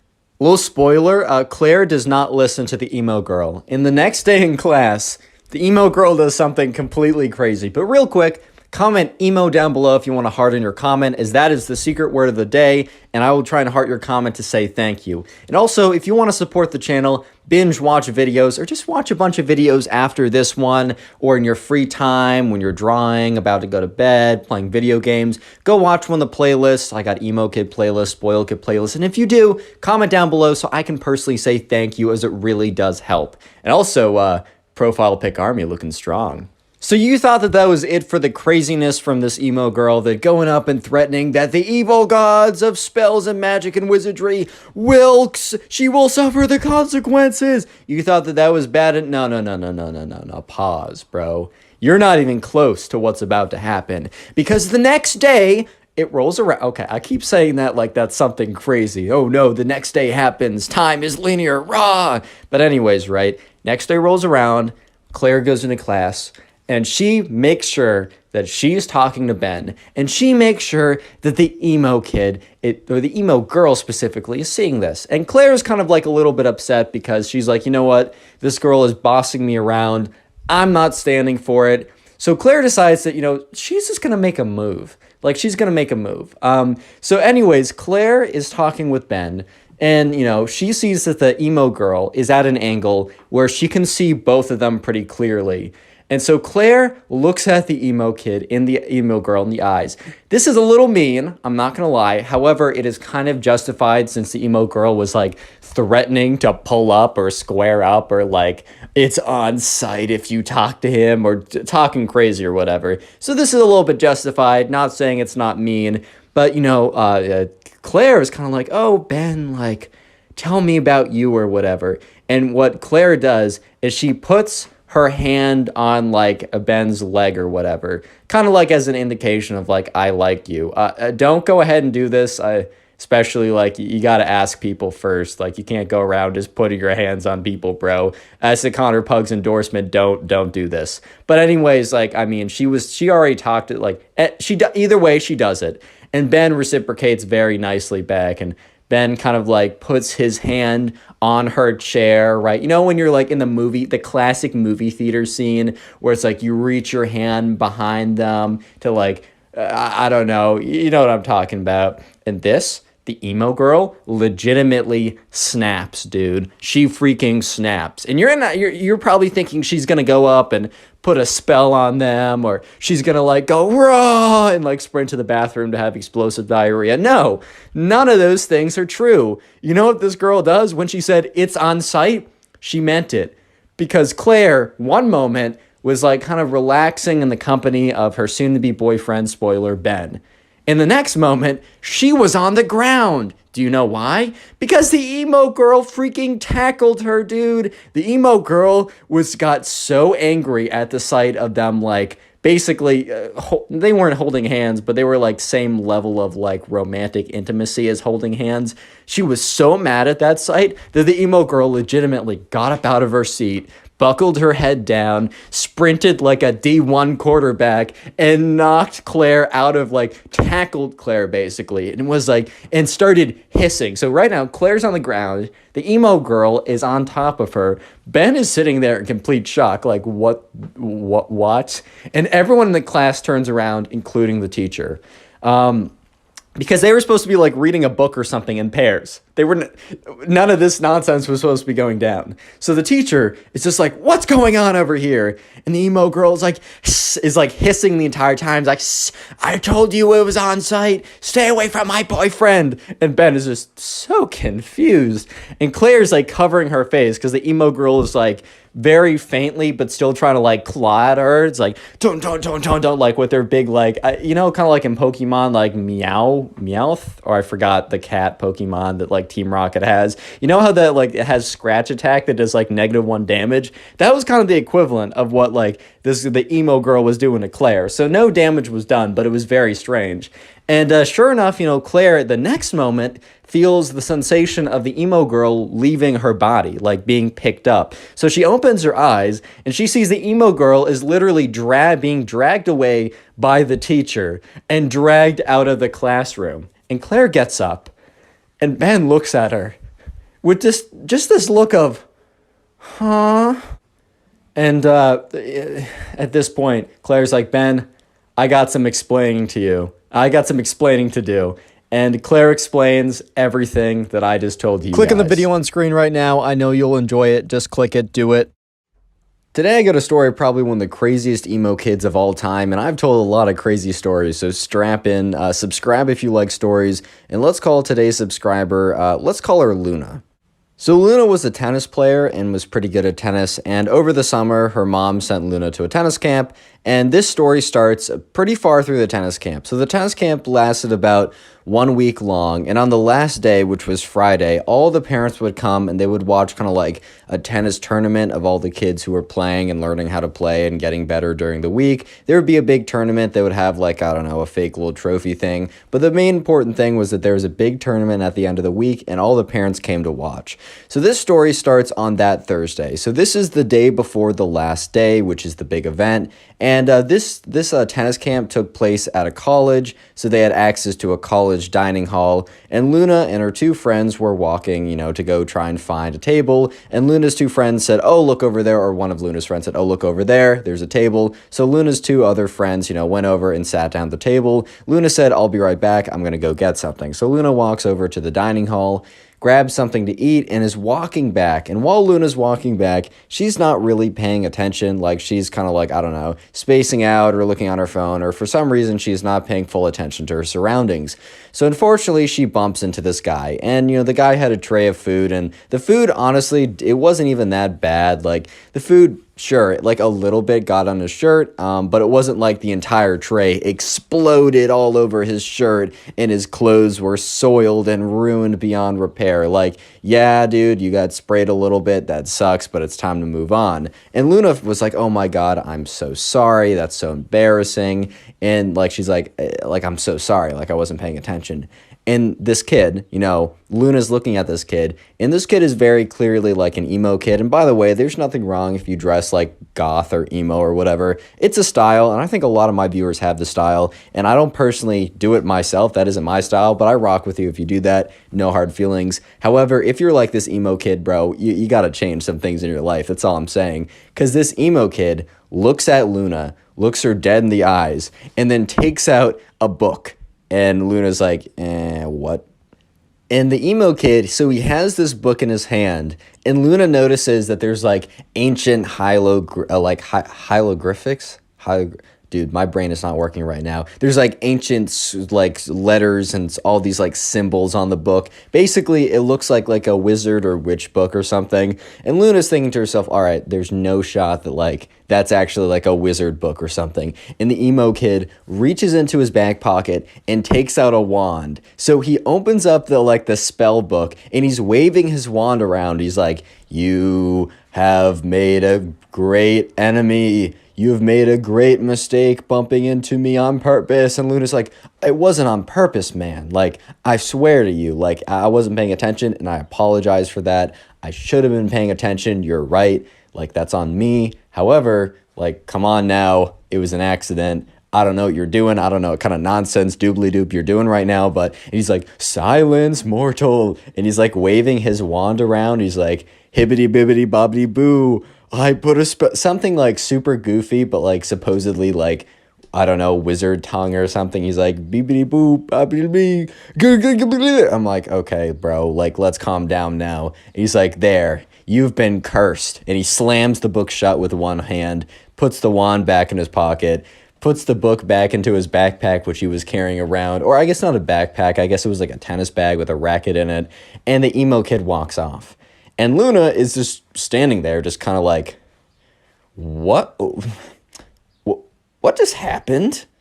Like, can we just have like a little pause and a rewind of what just happened here? Because I don't think that like I really understood what was going on, because there's not a shot that actually just happened. So Luna goes back to the table with her two friends, and her two friends are like, what took you so long? And Luna's like, well, I actually have a very interesting answer that I bet you guys were not expecting. So Luna tells them the story, and they're like, one of them was just like, oh my God, that's crazy. The other one was like, dude, like, I know that kid. Like, I was in a tennis group earlier this morning. We're practicing forehands. I know that kid. He was so weird, bro. He was all like, okay, he wasn't like the other emo kid, bro. I'm just playing around. But he was like all like in the corner, hushed away. And when the coach like said to him it was his turn, he kind of like looked up at him and flicked his long dark hair back, kind of sighed, and then like, hit a forehand or something. And they're like, that kid was super weird, but I had no idea that he was like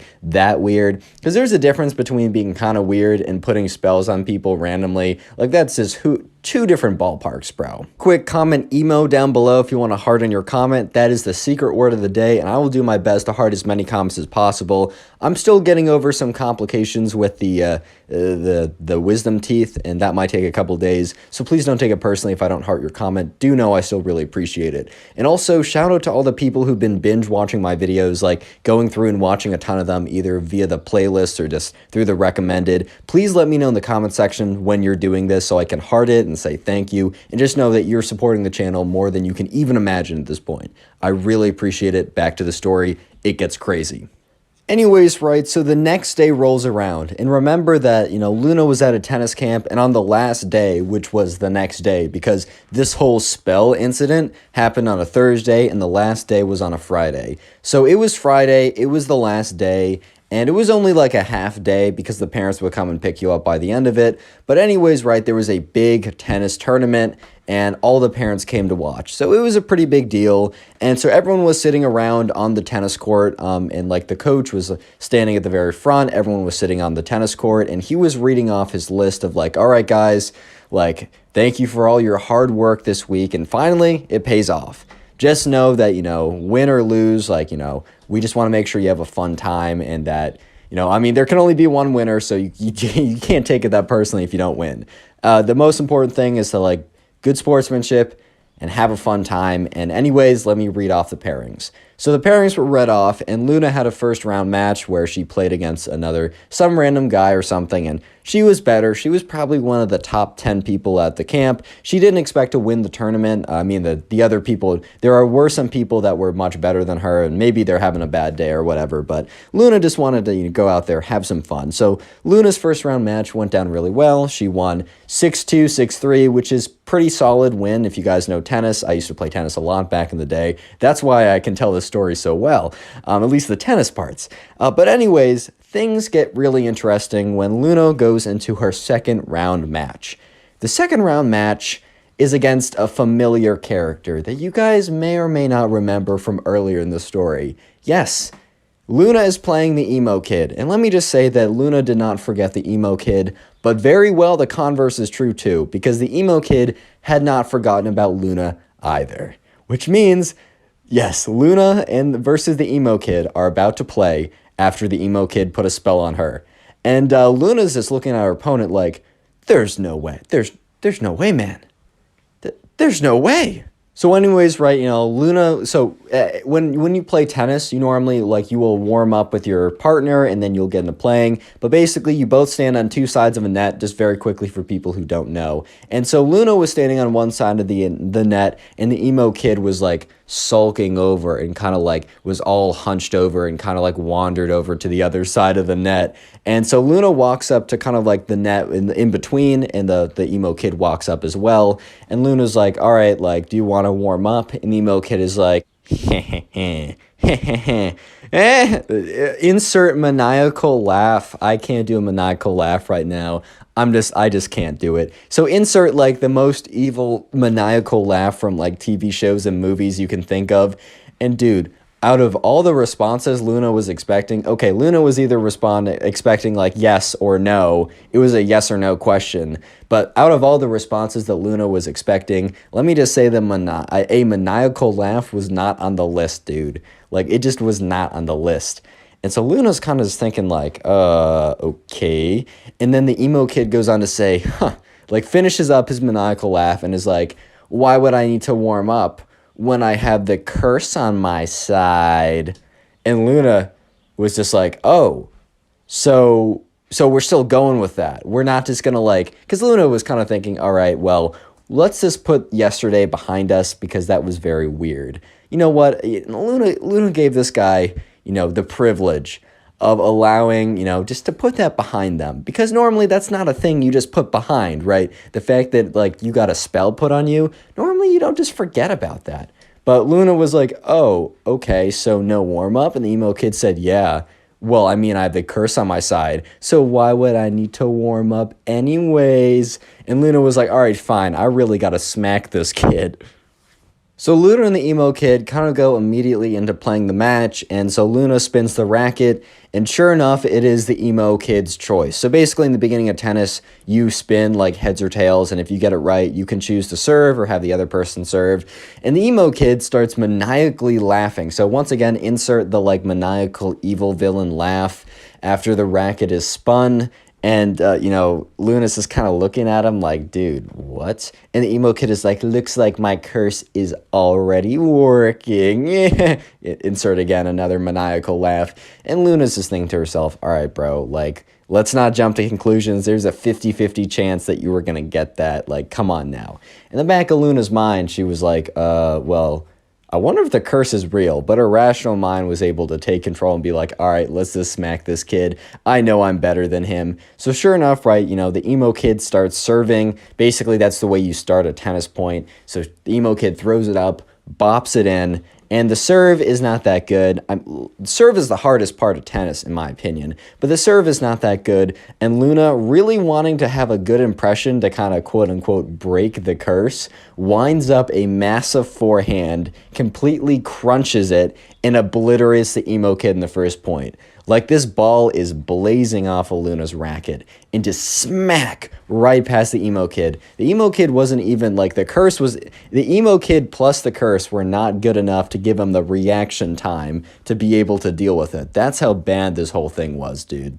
So Luna looks up at the emo kid, giving her the dirtiest look ever, because I don't think the emo kid realized that Luna was one of the top players at the tennis camp, but he now realized that, you know, he was probably not going to win this. I think he walked in with a lot of confidence, also trying to scare her off because of, like, he remembered, oh, this is the girl I put the curse on.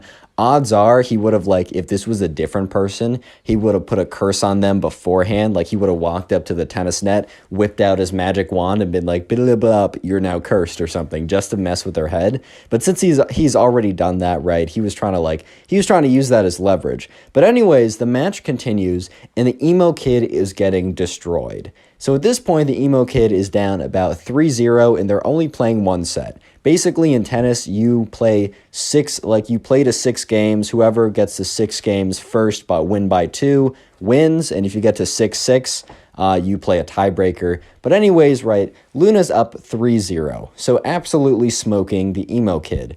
And it's Luna's serve, and she serves it in, and it is very clearly a winning shot. However, it was close, right? It wasn't like, it was clearly in, but it wasn't like in by so far that, like, you'd have to be like crazy to say that it was out, right? And the emo kid was like out, because if you don't know, you make your own calls when you play tennis. There's no umpire unless you're really good. And this was a lower level. I think in the final match, like the final match of their big tournament, they might have like someone like officiating it. But the emo kid was like out. And Luna kind of looked at him like, no, dude, that wasn't. But, like, she can't really do anything. So they keep playing, right? And Luna continues to crush this kid. Continues to crush this fool, bro. Like, and the emo kid continues to cheat. However, the emo kid is really only cheating when it's, like, I don't know, kind of close. So if, like, Luna hits a really good shot, but it's kind of close, the emo kid will just call it out. And this is super frustrating to Luna because she's losing a lot more points than she needs to, but she's still winning. It's currently 5-1. So if Luna wins one more game, then it's over, right? She wins the match and, like, it's done with the emo kid. And at this point, right, I think other matches were kind of like getting on with, and like there were like more people were finishing, so parents were kind of like coming over and they were watching, and like more of the staff officials decided to watch this game just because less matches were being played because more people were winning and losing and kind of less matches were going on. So at this point, right, it was like 5-1 Luna, and there were a bunch of people watching at this point. And so Luna hits a shot that is very clearly a forehand winner. She hits it, smacks it. It's not even like the other ones that is kind of close. This one was so clearly in, it was in by like 2 or 3 feet. And the emo kid is like, that was out, by the way. And Luna's like, dude, like, I've been letting you have some really close calls recently, but that was so clearly in, I don't know how else to say it. Like, I give you the benefit of the doubt of all the other stuff, but that one was so clearly in, I can't let it stand. Luna basically slips, and she's like, nah, I'm done, bro. And the emo kid starts getting mad, and he's like, hey, like, you must respect my authority for point calling. And I guess technically you do, but then again, like, one of the camp people was watching the whole thing go down, and he started to pay more attention. So he's watching the emo kid, and the emo kid is getting so angry. So once again, they start another point. The emo kid takes that point, even though he's obviously losing, right? And Luna hits another shot, and the emo kid, it's not even that Luna's shot was good. The emo kid just shanks it into the net, like he completely misses it. And the emo kid was like, oh, by the way, your shot was so out. And it was so clearly in. And Luna's like, dude, you can't just call everything out when you lose. And at this point, the emo kid said, like, I'm going to do what I want because it's my authority and you have to deal with it. And at this point, right, the camp counselor had kind of noticed what was going on and was like, I got to come in here. I got to put a stop to this. So the camp counselor, starts to walk on the court and is like, what's going on, guys? And the emo kid is so angry at this point because he's losing and he's just mad. And oh my God, this is where the emo kid snaps. So the camp counselor is walking over to the emo kid and is like, all right, can you explain what's going on here? Like, it looked like that point was very clearly in. Why did you call it out? And when the camp counselor says to the emo kid that it was clearly in and asked him, kind of questioned his call, the emo kid, already super salty and already molding super hard, being super angry already, just completely loses it. And he takes his racket and he goes, rah, and he whips around and he smashes it into the camp counselor. And like the camp counselor stumbles back and it's like, oh my God. Cause like the racket had hit his arm. It had like broken the skin a little bit. So it was a little bloody and it wasn't that bad. He didn't break anything. He didn't like hit a major artery or something. But the racket smashed into the camp counselor and like kind of like broke into his skin. So the camp counselor starts yelling like, are you crazy? Like, why would you do that? I was literally asking about a call and you attacked me. And there was another camp counselor watching the whole thing and he starts walking in. But before they could do anything, you see this woman with kind of like a side part, like it kind of like the Karen haircut. Maybe she was a nice woman, but I'm just describing what I was told. By the way, the story was sent into my Instagram. Go ahead and follow me there. It's in the description. Even if you don't want to send in the story, just follow me there. It makes me feel good. But anyways, this woman walks on the court. She kind of looks like a Karen. Maybe she's super nice. I'm just saying it how it is, right? Walks on, grabs the emo kid by the back of by like the scruff of his shirt and drags him away. And he's like, ma'am. He's like, ma'am, I was winning. The emo kid literally had the audacity, as he was being dragged off court for attacking one of the camp counselors, to say that he was winning. What? Yeah, so the other camp counselor, I mean, the one that got hit with the rackets, like, I got to get this checked up. Like, I think I'm fine, but, like, I just want to make sure that, like, it didn't break anything farther because his skin was kind of bloodied up. And the other camp counselor, the one that was not attacked by the emo kid, walked up and said, hey, Luna, like, sorry you had to deal with that. We're giving you the win, obviously. And so sure enough, Luna went on. Luna didn't win the tournament, but, you know, did pretty well. And the emo kid was nowhere to be seen after he's dragged off by his mom. Presumably, his mom was like, all right, like, we're done. Grabbed him and just dragged him off. Click on the video on screen right now. I know you'll enjoy it. Just click it. Do it. Today we get a story time of this emo kid who thinks that he's like legitimately a god, like he has godlike powers and can put spells on people, and the people must cower in fear before him and do exactly what he says because he thinks he's legitimately a god. I'm not even kidding. Strap in, subscribe if you like stories, and let's call today's subscriber who sent in this story, let's call him Drew. So this all happened one day when Drew and his mom decided to get dinner with his cousin and his cousin's mom, because it had been a long time since Drew and his mom had seen his cousin and his cousin's mom, and at this point, right, you know, they just want to have a little bit of a reunion. It had actually been so long that it had probably been about 3 to 4 years since Drew has seen his cousin, and, while they're driving over there, because they were driving to some kind of, like, local restaurant or whatever, because Drew's cousin and Drew's cousin's mom happened to be in the area for some reason, Drew's mom was like, hey, Drew, by the way, I just want to let you know that your cousin, he's going through a little bit of a phase. And, Drew's like, what do you mean? And she's like, oh, he's kind of going through like a little emo phase right now. So be nice to him. He's being extra emotional nowadays. By the way, I've seen a lot of people in my comments say that they kind of dress emo or whatever. Dude, I literally don't care. Do what you want to do. You got my love and respect either way. As long as you don't act like this kid, then we're cool. But anyways, right, his mom's like, yeah, he's kind of going through a bit of an emo phase right now. And Drew was like, all right, like, that's cool, whatever. I'll, like, not be mean to him about that. Drew's mom did not say that he was also going through his Greek god arc or whatever, dude. Like, it's the funniest thing ever. But anyways, so they sit down, and Drew and his mom are looking in, and Drew sees Drew's cousin's mom, and she's like, oh my God, how's it going? Wait, Drew's cousin's mom would be Drew's mom's sister. Okay, that's much easier. So Drew's mom sees her sister, and it's like, oh my God, it's been so long. How's it going? They run up and they like hug each other. At this point, right, Drew is kind of curious to see what his cousin is looking like. And sure enough, right, he looks over, and Drew's cousin is like full, like super long, dark black hair, has like a black hoodie from Hot Topic, has like black socks, and has like a spiky chain thing dog collar thing and has like long like black painted nails and has a little like in in his mouth like he has like a lip ring or something, and he's like he comes up and he's kind of like shrugged over, hands in pockets, he's like, "What's up?" And Drew's like, "Hey, man, how's it going?" Last time, like, he was in his Minecraft arc, so completely different, man. So Drew was a little taken aback. But anyways, they all decide to go and sit down, and they're just talking about stuff. And it seems super normal at first. But here's the first interaction that Drew kind of realized was the beginning of, wow, this is going to be a lot weirder than I ever expected.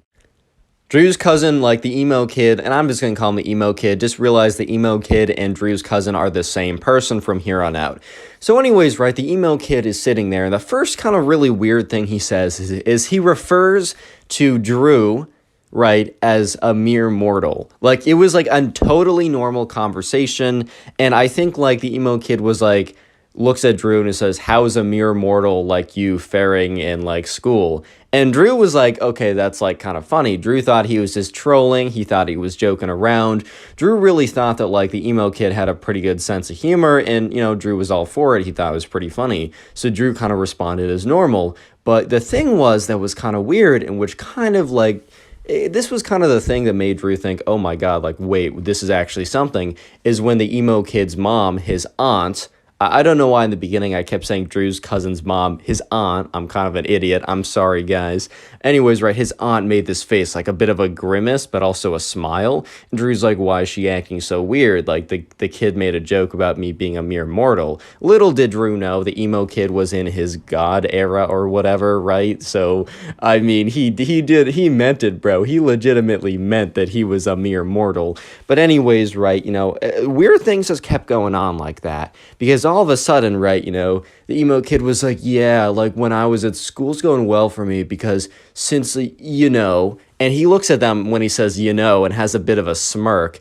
And Drew in his head is like, yeah, I don't know, but he doesn't question any further. The emo kid's like, yeah, because, all my friends, they're bowing down because, they don't want to, they don't want to deal with my wrath, which I totally understand. And Drew's kind of just like in his head, like, all right, like I can't tell if this is a joke or not. If it's a joke, this bit of satire is pretty funny. But if it's not a joke, oh my God, like this is not going to be, this is super weird. But anyways, right, and he looks at Drew's cousin, or the emo kid's cousin's mom again, and she's grimacing again. And Drew in his head is like, wait a minute, something's off here. So the emo kid is like, I got to go to the bathroom. He stands up and he like Sonic dashes away, or just like does the Sonic dash away, and like, the thing is, right, Drew didn't notice this before, but he has, like, a black cloak. Like, the dude has a Superman cape, but it's, like, all black and, like, emo and whatever. And Drew's just like, okay, this guy's he's a bit of an oddball, but at least he's a good guy. That turned out to be very incorrect. But anyways, right, Drew is just like, all right, man went to the bathroom. Like, I guess it's just going to be my mom, my aunt, and I talking.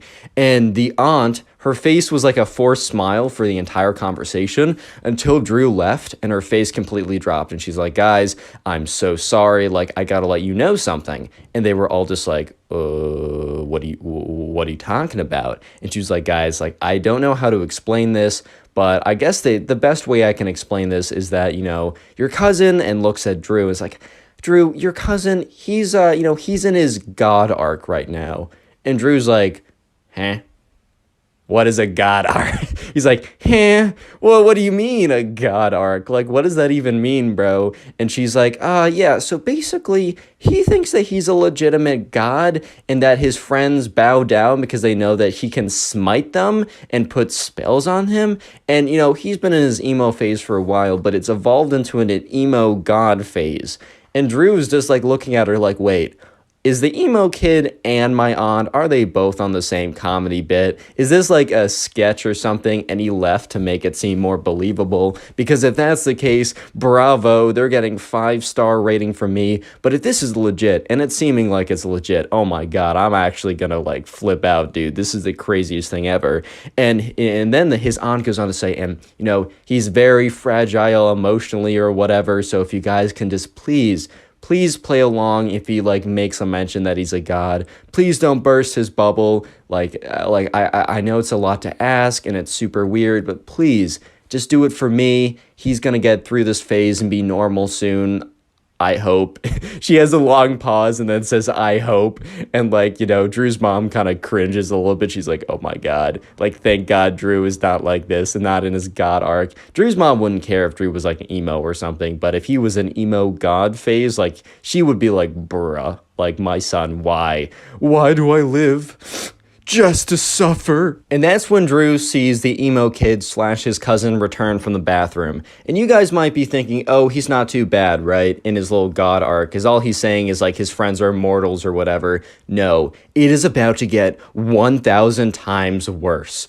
It's something about the bathroom just turned him into like super evil, vengeance God mode. Like it is about to get so bad. So strap in and prepare yourself. Real quick, comment emo down below if you want a heart on your comment. I'm going to try and heart as many of those comments as I possibly can because emo is the secret word of the day. And by the way, the channel's actually been doing really well because you guys have been binge watching the videos. And I tell you, best way to support the channel is to watch a bunch of my videos in a row and then comment about it. And you guys have been going like really above and beyond. Like here's just some people on screen who've been like legitimately watching like a ton of videos and like legitimately watching me and letting me know. Just so you guys know, this is the best way to support me and it's actually really shown and it's crazy. And I just want to say thank you. So let me know if you're binge watching these videos in the comments. I'll try and heart them. I'll try and respond or something. And just know I really do appreciate it. And yeah, thank you for the watch time. The channel's going kaboom, and it's all because of you guys. Anyways, back to the story.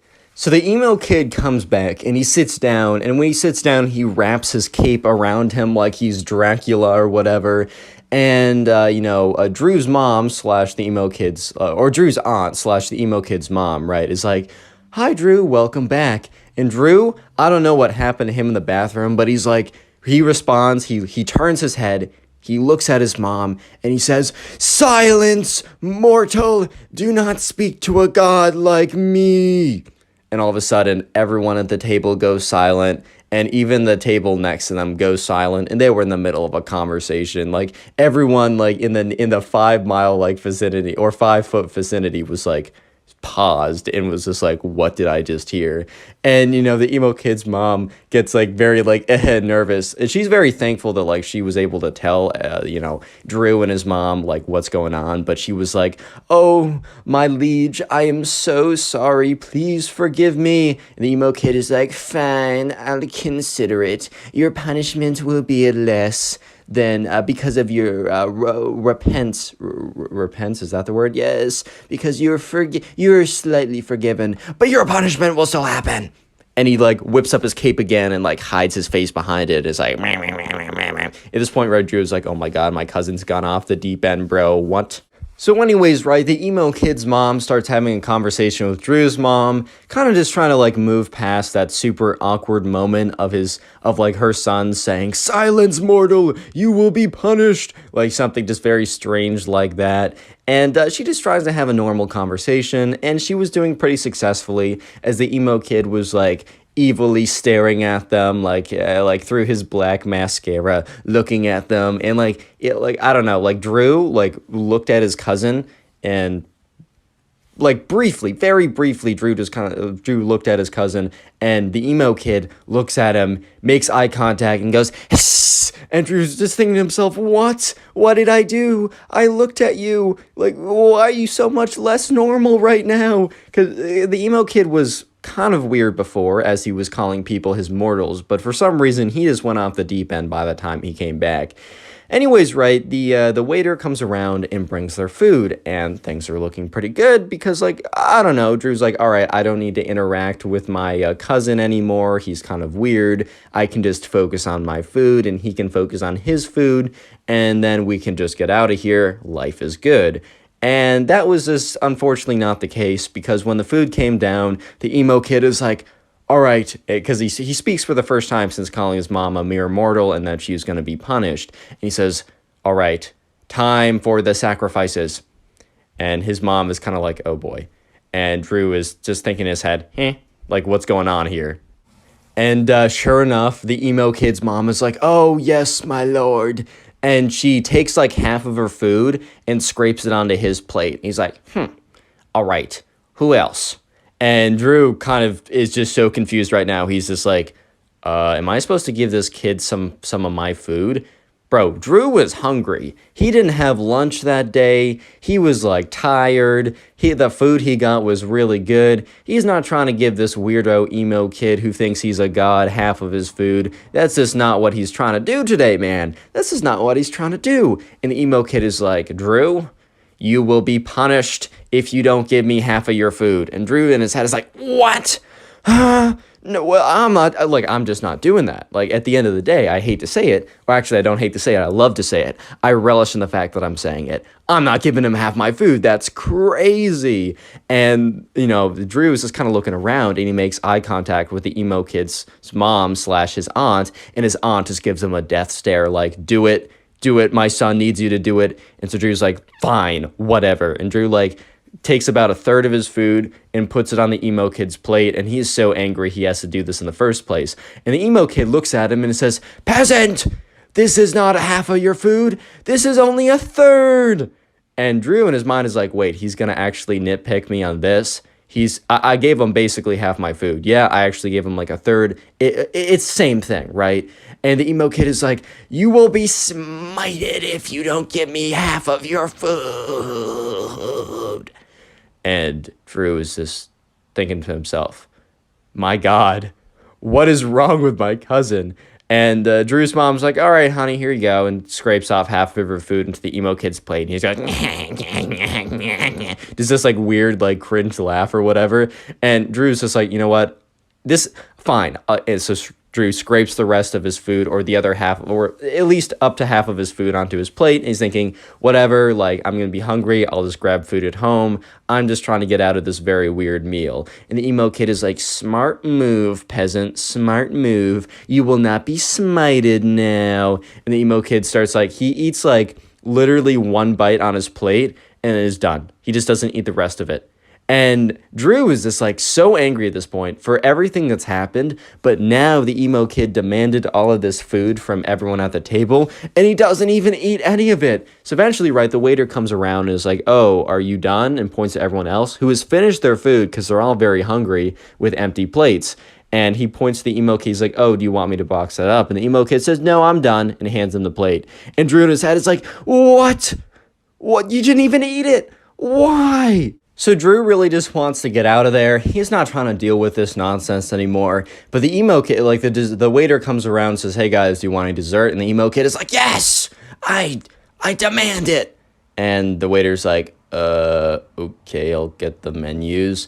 And Drew in his head is just thinking to himself, bro, I'm trying to get out of here. This weirdo, but I'm just trying to get away from the weirdo, right? But he demands the food, so I guess I'll get some ice cream, whatever, as long as he doesn't take all my ice cream or something.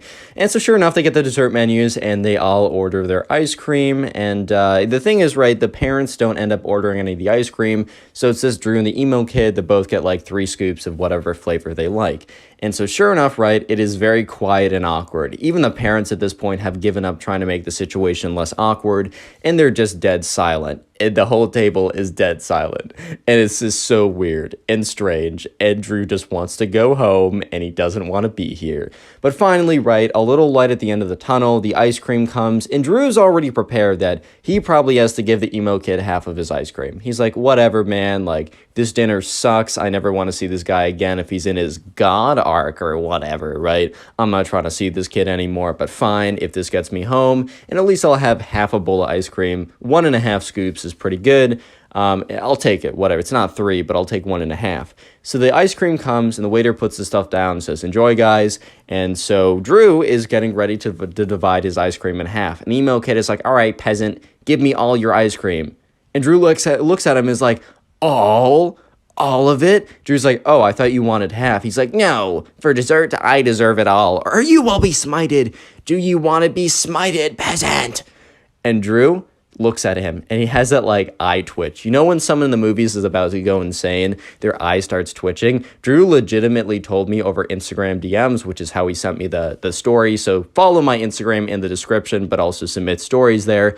I'm going to have an email up very soon. Sorry for the delay. Give me a couple days, guys. But anyways, right, Drew has this eye twitch, and he's just looking at him, and he's about to go completely insane all over the emo kid. And he looks at the emo kid, and Drew says to him, no. In fact, I will not be giving you any of my ice cream. And Drew's aunt is like, and Drew's mom in his head, and Drew's mom doesn't really react, but she's like, all right, finally, my son is standing up to this weirdo kid who happens to be my cousin. I don't even care at this, or my son's cousin. I don't even care at this point, right? And Drew's like, yeah, I'm not giving you any of my ice cream. And Drew takes a massive bite. And the emo kid says, peasant, you will be punished either way for disrespecting my authority. But I will give you a chance to give me the ice cream before you get smited. And Drew's like, all right, bro, smite me. Yeah, have you ever smited anyone before? I don't know if that's the correct past tense. Have you ever smited anyone before, bro? I didn't think so. So yeah, go ahead and smite me. And the emo kid is like, very well. And he stands up from his table and he goes, yeah, and like stretches out both of his hands to do like Sith force lightning or something. Nothing happens. And Drew's like, all right, try again, bro. And he's like, wah! He stands as like stretches out his hands. And once again, right, nothing happens. And the emo kid's like, peasant, I was giving you mercy, which is something I rarely give out. Give me the ice cream or you'll be smited for real. And Drew's like, all right, bro, smite me for real then. And the emo kid starts getting angry. And he's like, I was generous, I was kind, and you disgusting little peasant, you don't understand what you did. And the emo kid he goes over, reaches over, grabs Drew's bowl of ice cream, and chucks it across the room, and is like, if I can't have it, nobody can. And Drew's like, all right, man, I'm done. And he gets up, and he looks at his mom, he's like, Mom, we're going. And Drew's mom, instead of being like, oh no, just stay, we haven't seen your cousin and your aunt in so long, is like, all right, bet. And turns to her, Drew's aunt / her sister's like, hey, I'm so sorry, like, we gotta go, I forgot. And, Drew's aunt is kind of just like, yeah, I get it, man.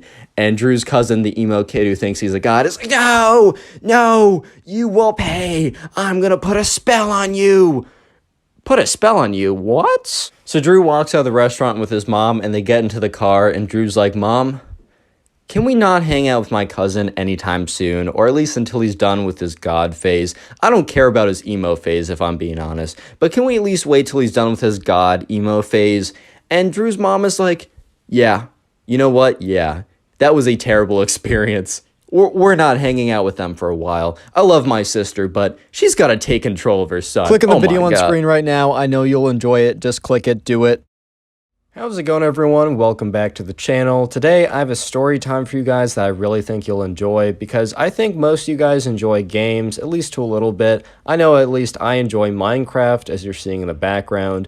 And today's story takes place back when I was in 5th grade and I went to a summer camp. And one of my friends at the camp really liked this girl, and this girl basically said no to him and said that I said no to you because you play games and I hate gamers and gamers are disgusting. That's basically what she told him. But at the end of the story, there's a pretty crazy twist that really does make the whole thing worth listening to, so I do hope you guys enjoy. And if you don't want to be called disgusting by your crush, subscribe to the channel with notifications on because you won't see my stories otherwise. And also leave a like on the video as I'm feeling generous today and will give you nothing in return if you do so. And yeah, let's hop right into the story. So as I said a little bit in the beginning of the video, I went to this summer camp for 2 weeks when I was in 5th grade. And so I got there and I didn't really know anyone there. And in the very beginning of the summer camp, there was a lot of icebreaker activities. At this time in 5th grade, as you guys might know from some of my other story times, I was a big fan of Minecraft. I kind of didn't really play it that much in like the beginning of high school, but definitely like 5th grade, 6th grade, I was a big fan of it. And a lot of my school friends and I would spend a lot of time talking about it. We would play it. It was really just a really good time, just a fun time.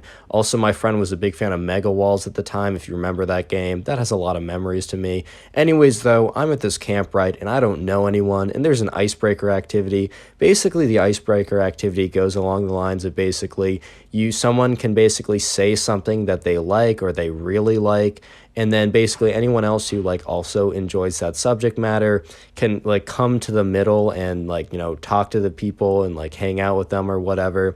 So the game was played a little bit, and there was some kind of like generic stuff like I like ice cream, I like dogs, and it's like, yeah, I like ice cream, I like dogs. And I went to the center for those, but because it was so like like broad and generic. Like half the, like if not more than half the people went to the center, so it wasn't super helpful. Basically, then this one guy comes to the center and he basically says that he really likes Minecraft. And now this one was a bit more specific, and while Minecraft was super popular at the time, it was really only like 4 to 5 guys who went to the center, and I was one of the 4 to 5 guys. And because this was kind of a smaller group of people, the thing is, those actually became my friends during the 2 weeks at camp. I'm actually still somewhat in contact with like a few of them.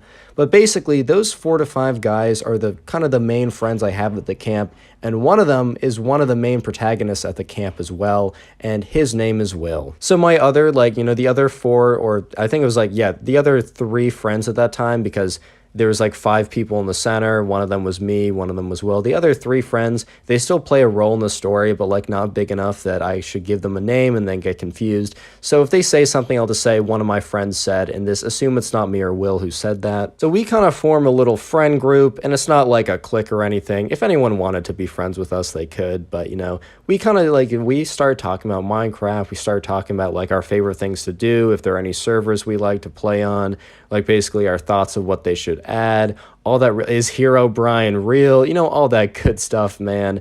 But anyways, right, so the day goes on, and like there's a nighttime activity, and we're just still sticking together. And right, so you know, we've kind of formed a friend group, and we really like Minecraft, but we're also kind of known as like the group of kids that went to the center who said that they really liked Minecraft. I'm not saying that like everyone else like didn't like it, but we were like the five of us. We were like the 5 kids that were like known to be the kids who liked Minecraft, because we all went to the center, and then afterwards everyone always saw us together. So that was kind of a reputation, which was very fair, if I'm going to be honest, because that's like all we talked about, man. That's kind of all we talked about.